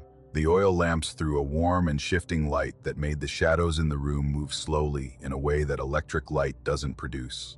The quality of the silence between the man's low words was not the silence of a room full of breathing people, but something denser than that, something that seemed to have a presence of its own, as if the room was full of something in addition to the people and the lamplight and the wooden chairs.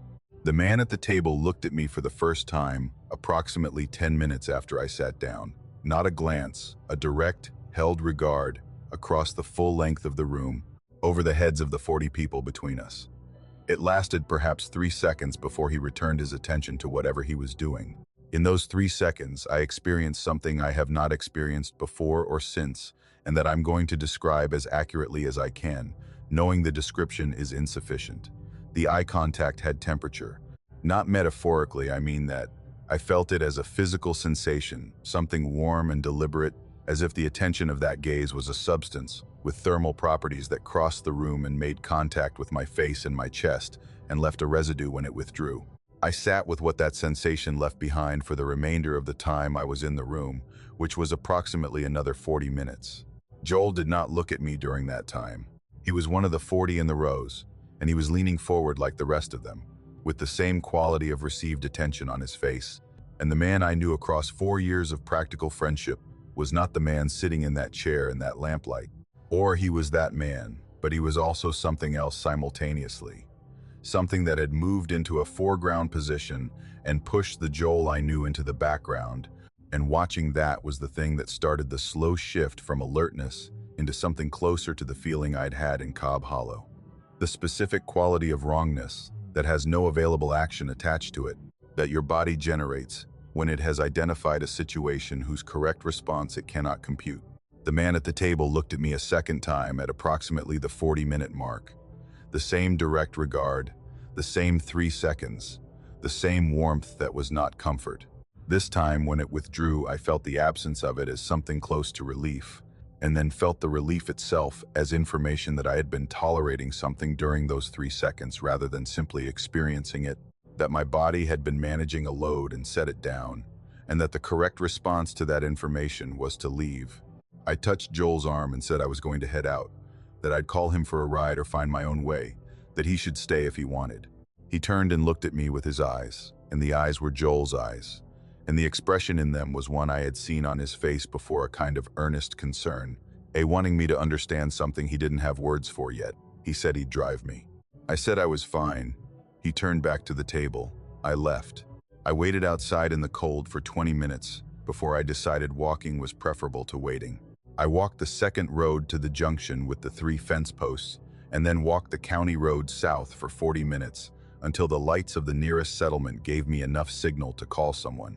A woman I knew slightly picked me up without asking questions I didn't want to answer, which is the kind of grace that county people sometimes extend without being asked. I called Joel the next morning, voicemail. The morning after, voicemail. I went to his house on the 3rd day and knocked and got no answer, and looked in the windows and saw a house that looked lived in, dishes in the drying rack, a coat on the hook by the door but empty of the person who lived there. I asked 2 people who knew him and got the same answer. They hadn't seen him in a few days, assumed he was around, didn't think much of it. I have called Joel 37 times since that November night. I have kept count because keeping count feels like the only form of documentation available to me for something I have no other way of recording. 12 of those calls have gone to a voicemail that has since been full. 25 have rung without answer. On 3 occasions, in the first month, I received a text response brief, unrevealing, assuring me he was well and busy and would be in touch.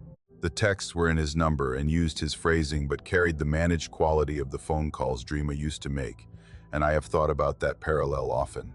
I don't go back to the road with the 3 fence posts. I've located it on the county property maps, and I know which parcel the barn sits on, and I know who the parcel is registered to, which is a name that appears in other contexts I've encountered since, and none of those contexts have made the name less concerning. I have this information, and I don't know what to do with it in any way that feels proportionate to what the situation requires, because the situation sits outside the categories that available actions address. What I know is what I saw in 40 people leaning forward in lamplight toward a man at a low table, and what I felt when that man's gaze crossed the room and arrived at my face with warmth it should not have had, and what I saw in Joel's eyes when he turned to look at me for the last time, the earnest, wordless wanting me to understand, the reaching toward me with whatever he had left, that was still him. I don't know if what he had left is still there. I don't know if the 38 calls I'm going to keep making will ever find it. I know that Joel was a good man with a skeptic's mind who kept his word across 4 years of ordinary shared life, and that the road with the 3 fence posts took him somewhere I couldn't follow, and that whatever the man at the table was pouring into those 40 tilted faces, it was something that didn't require words and didn't leave room for the people who used to live behind those faces to find their way back out. And I know that on the 2 occasions that gaze found me across the lamplight, it was not indifferent. It was interested. It was measuring something, taking an accounting, making a calculation about what I was and what I might become and how much patience the situation required. I think about that patience often. The practiced, unhurried, absolute patience of something that has done this before and expects to do it again and is not concerned about the timeline. It found me once in a barn on a cold November night, and I left before the 2nd hour. I don't know if leaving is the kind of thing it remembers. I have spent 11 years documenting things that don't want to be documented, in a region that has its own long practice of keeping certain information away from outside eyes. I want to be clear about what that work actually is, because people imagine it as something more dramatic than the reality. There are no confrontations, no dramatic discoveries, no moments of exposure that change anything for anyone. It is mostly records work, county deed transfers, corporate registration filings, nonprofit status applications, zoning variance requests, the particular paper trail that any organized group leaves when it occupies land and structures and operates with enough permanence to require official acknowledgement of some kind. You learn to read the negative space in that trail, the things that should appear and don't, the transfers that happen in clusters, always through intermediary entities, always for amounts that suggest the transaction is something other than what the paperwork describes. I've been doing this long enough that I know the signatures of certain kinds of organization in the public record the way a tracker knows the signature of certain animals in ground cover.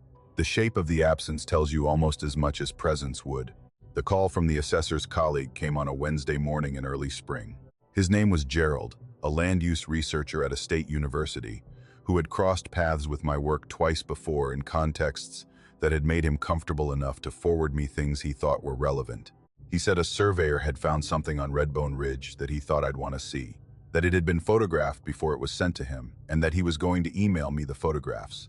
He said he didn't know what to make of it, and that my regional knowledge was better than his.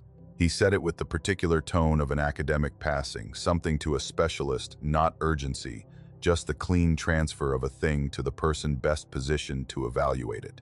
I opened the photographs on my laptop while we were still on the phone. 6 images, taken on a phone camera in decent morning light, showing a piece of paper nailed to the bark of a white oak at what appeared to be a property line marked by a fence post and flagging tape.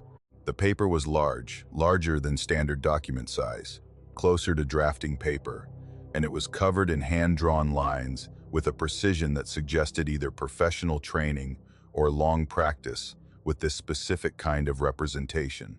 I have looked at a lot of hand-drawn maps in the course of my research, everything from amateur sketch maps in historical society archives to carefully maintained community maps that certain groups use to manage land they don't want officially surveyed. And this one was in the upper range of drafting quality I'd encountered. The lines were clean. The scale was consistent. Whoever had made it knew what they were doing. I told Gerald I'd call him back, and I spent 40 minutes with the photographs. The map showed a section of ridge and hollow terrain that I recognized from the topography. Redbone Ridge was in the northeast section of the county, an area I'd researched peripherally in connection with 2 land parcels that had transferred through corporate intermediaries in the past decade. The map showed structures. Not many, perhaps 6 buildings of varying sizes, indicated by simple rectangles with small notations beside them that I couldn't fully read in the photographs but that appeared to be functional labels. Workshop, storage, meeting, the kind of labels a working community uses for its buildings, rather than the kind a developer uses for a site plan. The structures were not on any official record for that land that I had ever encountered, which was not surprising given what I knew about how certain groups managed their physical presence in the county, but seeing them mapped with this level of precision was different from the abstraction of deed records and corporate filings. These were real buildings. Someone had measured them and drawn them and placed them correctly in relation to the terrain. The paths on the map connected the structures to each other, and to points on the ridge and hollow that appeared to be entrances or access points. They were drawn with the same precision as everything else, not approximate, not the wandering lines of foot trails documented after the fact, but the deliberate geometry of paths that had been planned and placed. They converged on a central point marked with a circle. The circle was unadorned except for a notation beside it that was a date. I had to enlarge the photograph to read it clearly, and then I read it twice. 6 weeks from the date the surveyor had found the map. I sat with that for a while. A map precise enough to have been made by someone with professional surveying skills, showing structures that don't appear in any official record, nailed to a property line tree on land I had reason to connect to a network of quietly transferred parcels, with a central point marked with a date 6 weeks out. The most charitable interpretation was that it was an internal document, a working map used by the community that occupied that land, accidentally or intentionally left at the property boundary. The less charitable interpretation was available, and I sat with it too, and then I called Gerald back and told him what I thought I was looking at and what I intended to do about it. I drove to Redbone Ridge the following Saturday. Not impulsively, I spent the intervening week pulling every public record I could find on the parcels in that area, building as complete a picture as the official documentation would support. The corporate trail was consistent with what I'd seen elsewhere in my research, a sequence of transfers through entities with mountain-themed names, registered in states with favorable privacy provisions for LLC ownership, each transfer priced in a way that suggested the consideration was not primarily financial. I found 3 parcels that way, totaling approximately 400 acres of ridge and hollow land, all transferred within a 5-year window, all currently registered to an entity whose principal officers were listed only as initials in the founding documents. The land had no active permits, no registered structures, no utility connections in the county records. It was, officially, undeveloped private timberland. I took the county road to the base of the ridge and parked where the logging road began and walked up. 2 miles, moderate grade, the kind of terrain I've covered enough times in this work that my body manages it without requiring much attention. The morning was cold and clear, the ridge visible above the tree line, the logging road showing signs of recent use, tire tracks in the soft shoulders that were fresher than the seasonal logging activity would explain. I noted this and kept walking. The white oak was at the property line, which I identified by the fence post and the flagging tape visible in the surveyor's photographs. I recognized it immediately. Large tree, old growth, the kind of white oak that has been on that ridge for longer than anyone currently living has been in the county. The nail was there, a heavy square nail, old style, driven into the bark at chest height with the confidence of something permanent. The paper was gone. I stood at the tree for a while and looked at the nail, and at the bark around it, and at the ground beneath it. The paper had been removed carefully, no torn edges remaining, no fragments. Someone had come back for it after the surveyor photographed it, and before I arrived, and they had taken it back cleanly, without leaving anything behind except the nail, which suggested either that the nail was permanent, a fixture of the tree that would remain, or that whoever retrieved the map had decided the nail's presence was acceptable and the map's presence was not. I couldn't determine which, from what I was looking at, and the difference mattered in ways I turned over for the rest of the day. I walked the property line for an hour in each direction from the oak. I wasn't looking for anything specific. I was trying to get a feel for the terrain relative to the map I'd memorized from the photographs, trying to locate myself in relation to what I'd seen drawn. The ridge fell away to the north into a hollow I recognized from the topography, and the hollow was the area where the map's central structures had been located. I didn't go down into it. I want to be honest about that. I made the decision to stay on the ridge, and I made it based on accumulated knowledge about what I was dealing with, and the particular ratio of information to risk that my 11 years in this work had given me a functional sense of. The map had a date 6 weeks out. I was alone. The tire tracks on the logging road were fresh. I stayed on the ridge. What I found in the second hour of walking the property line was a second nail. Same type, same height in the bark, this one in a younger beech tree a quarter-mile east of the oak. Nothing attached to it. Either a second posting point for a second document that had also been retrieved, or a marker of some other kind whose meaning I couldn't read without the context the map would have provided. I photographed the nail and the tree and the terrain around it and walked back to my car. I've spent the 2 years since working the documentary angle on those parcels, building the most complete picture the public record supports. The picture is incomplete in the ways that these things are always incomplete. The privacy provisions of the registering states, the absence of any official acknowledgement of the structures, the corporate trail that runs through enough intermediary entities to make ultimate beneficial ownership effectively invisible to anyone without subpoena authority, which I don't have. What I have is the shape of the absence. The 400 acres. The 5-year acquisition window. The structures someone drew with professional precision on old paper and nailed to a boundary tree and came back for within a week. And the date marked in the circle at the center of the map, which passed 6 weeks after the surveyor found it, and which I marked on my calendar and watched arrive and pass without any public event I could connect to it, which proved nothing. Which is the nature of this work, the absence of provable connection between the things you can document and the things you can't.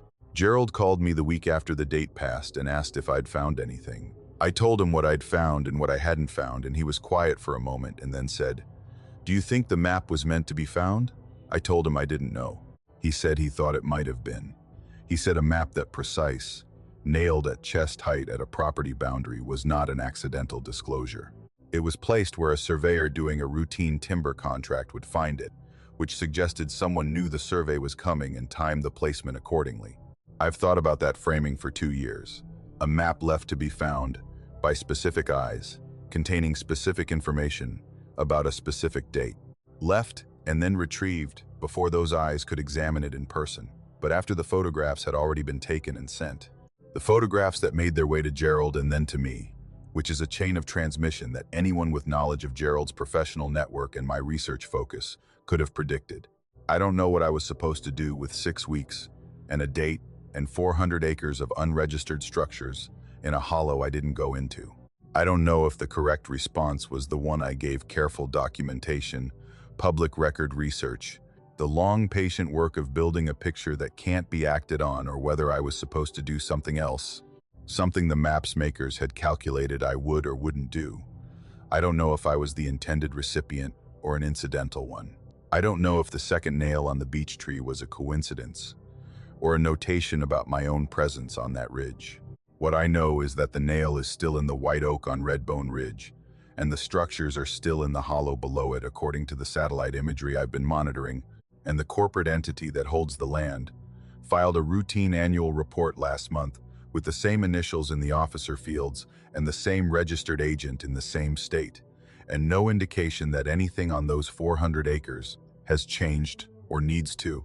And somewhere there is a piece of old paper with precise lines on it and a date in a circle that has already passed. And whoever drew it and nailed it to that tree and came back for it knows things about that land and that date, and whatever happened in that hollow that I have been trying to reconstruct from the outside for 2 years without getting meaningfully closer to the center of it.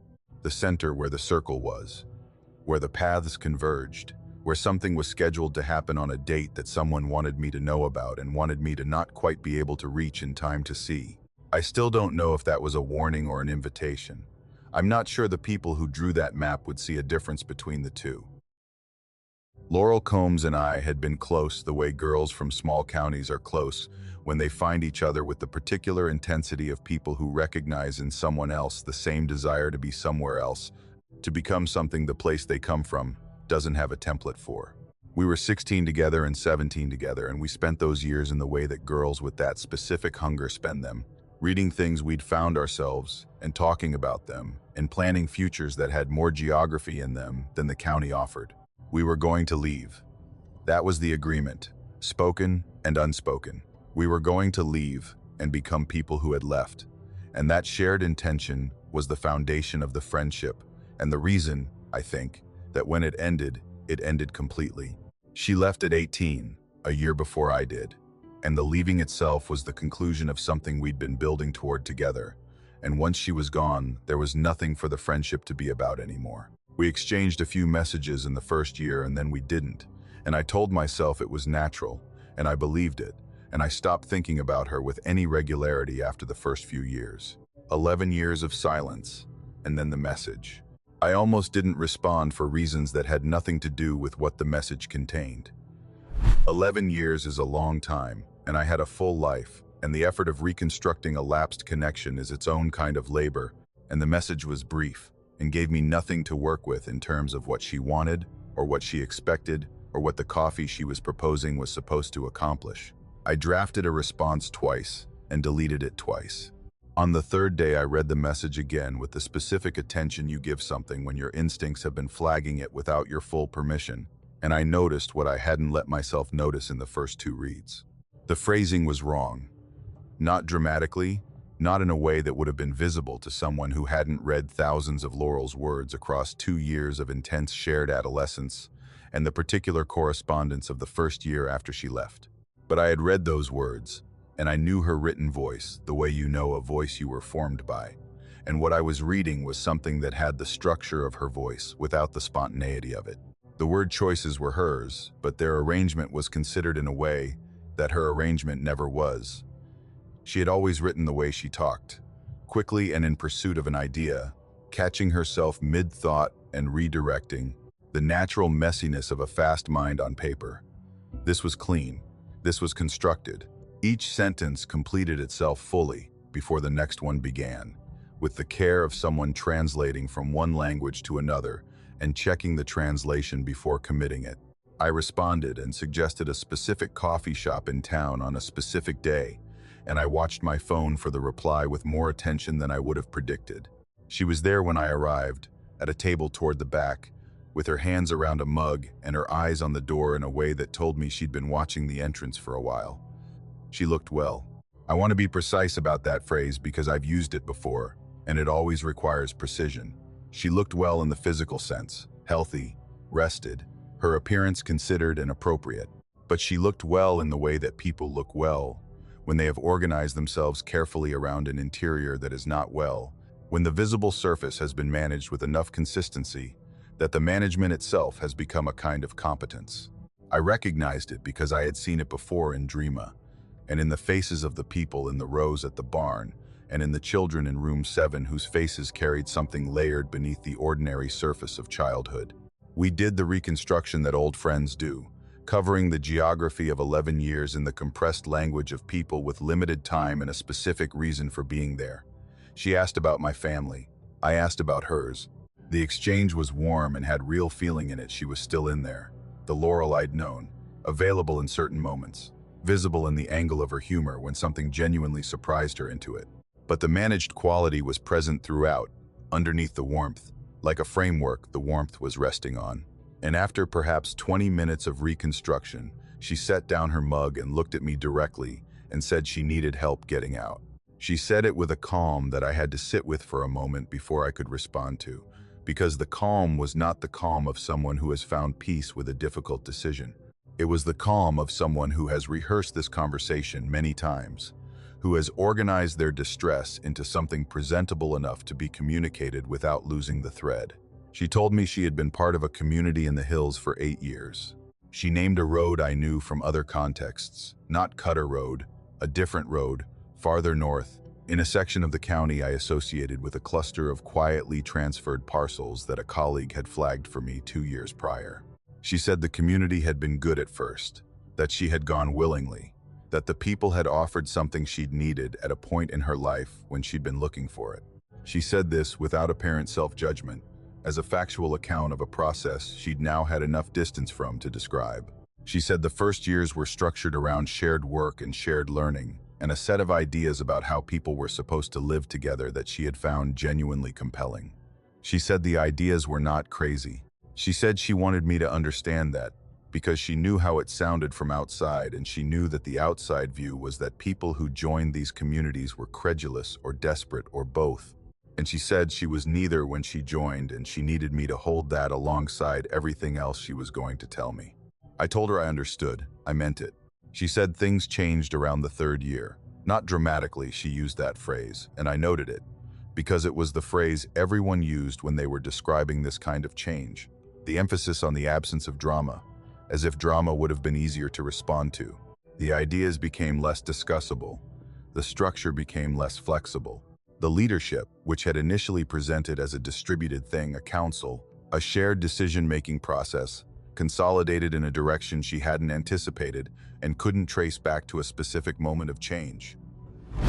It was a drift, she said, a slow recentering, and by the time she noticed it clearly enough to name it, she had been inside it for long enough that leaving required more than packing a bag. She said she had tried to leave in the 5th year. She said she'd spent 2 weeks making arrangements quietly, a contact outside, a place to go, money she'd been setting aside in small amounts that she hoped hadn't been noticed. She said she packed her car after dark on a Thursday, brought out 3 bags over 3 trips to not make a single heavily loaded carry that might be seen from a window. She said she came out with the last bag and found 3 people standing at the end of the driveway.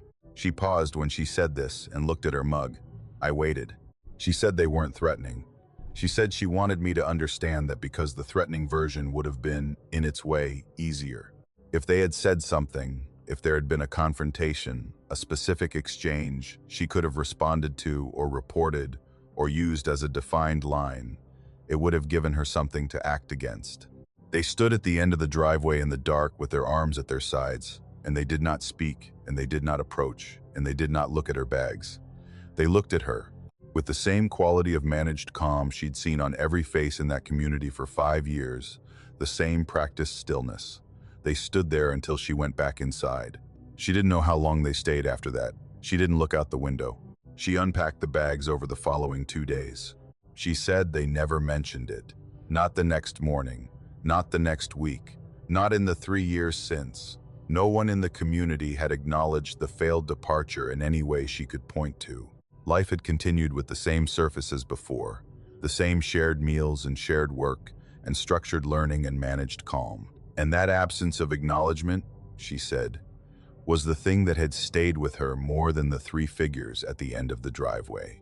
The driveway, she could almost explain, surveillance, concern, a community's response to a perceived defection that expressed itself in presence rather than confrontation.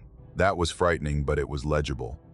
But the silence after, the return to normalcy as if nothing had happened, that required everyone involved to carry the knowledge of what had happened and agree not to surface it, and the ease with which that agreement held told her something about the depth of the conditioning she was dealing with that the driveway itself hadn't fully communicated. I asked her what she needed from me. She said she needed someone outside who knew the situation, who could be a contact point, who would know to ask questions if she stopped being reachable. She said she was not ready to try to leave again yet. She said she was building toward it, that she had learned from the first attempt what she'd done wrong and was correcting it, and that this meeting was part of the correction, establishing an external anchor before the departure, rather than relying on improvised arrangements made under pressure. She said it with the methodical clarity of someone who had been thinking about this for a long time and had arrived at a plan they believed in. I said yes. I said I would be the contact. I gave her a second number to reach me, a different platform, one less likely to be monitored if her primary phone was compromised. She memorized it rather than writing it down, which told me she had already thought about the monitoring question. We finished our coffee and she left first, the way we'd arranged, and I sat at the table for a while after. That was 14 months ago. In the first 3 months, she contacted me 6 times through the secondary channel brief, coded in the way we'd agreed, always indicating that she was all right and that the plan was progressing. The contacts became less frequent after that. In the past 6 months, there have been 2. The most recent was 11 weeks ago. 3 words in the code we'd established that meant she was still there and still working toward it.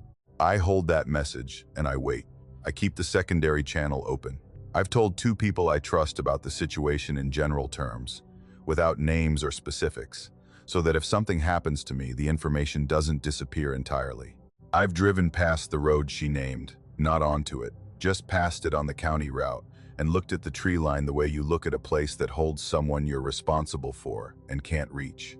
I think about the three people at the end of the driveway, their arms at their sides, their faces oriented toward her in the dark without threat, without speech, with the absolute patience of a community that has learned it doesn't need to threaten or speak to communicate what it needs to communicate. The message was presence. The message was, we know, we are here. You may go back inside now. And she did.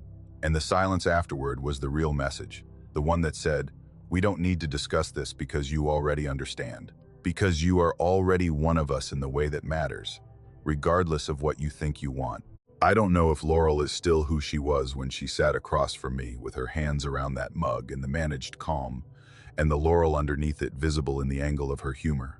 I don't know how much the 8 years and the failed departure and the 3 years of normalcy since have moved the line between the surface and the self. I know she memorized the secondary number. I know she's been using it. I know the plan she described had the methodical quality of something built by a mind that is still capable of strategic thinking, still oriented toward the outside, still holding a version of itself that wants to leave. 11 weeks of silence, and I sit with the secondary channel open, and I wait and I count the days the way you count something you're afraid to stop counting, because stopping feels like the acknowledgement that the count is over. And I think about what she said at the end of our coffee, when we were gathering our things and the conversation was closing. She said, the hardest part isn't that they watch you. It's that after long enough, you start to understand why they watch. And the understanding feels like something they put there, and you can't find the seam between what you thought and what was placed. She said it quietly, with her eyes on the table, and it was the most unmanaged thing she said in the full hour we were together, the most purely hers. And then she looked up and the management came back into her face and she said she'd be in touch and walked out into the county morning, back toward the road, I can't go down, back toward the community that stood at the end of her driveway and waited and said nothing and knew it didn't need to. I'm still waiting for her to come back out.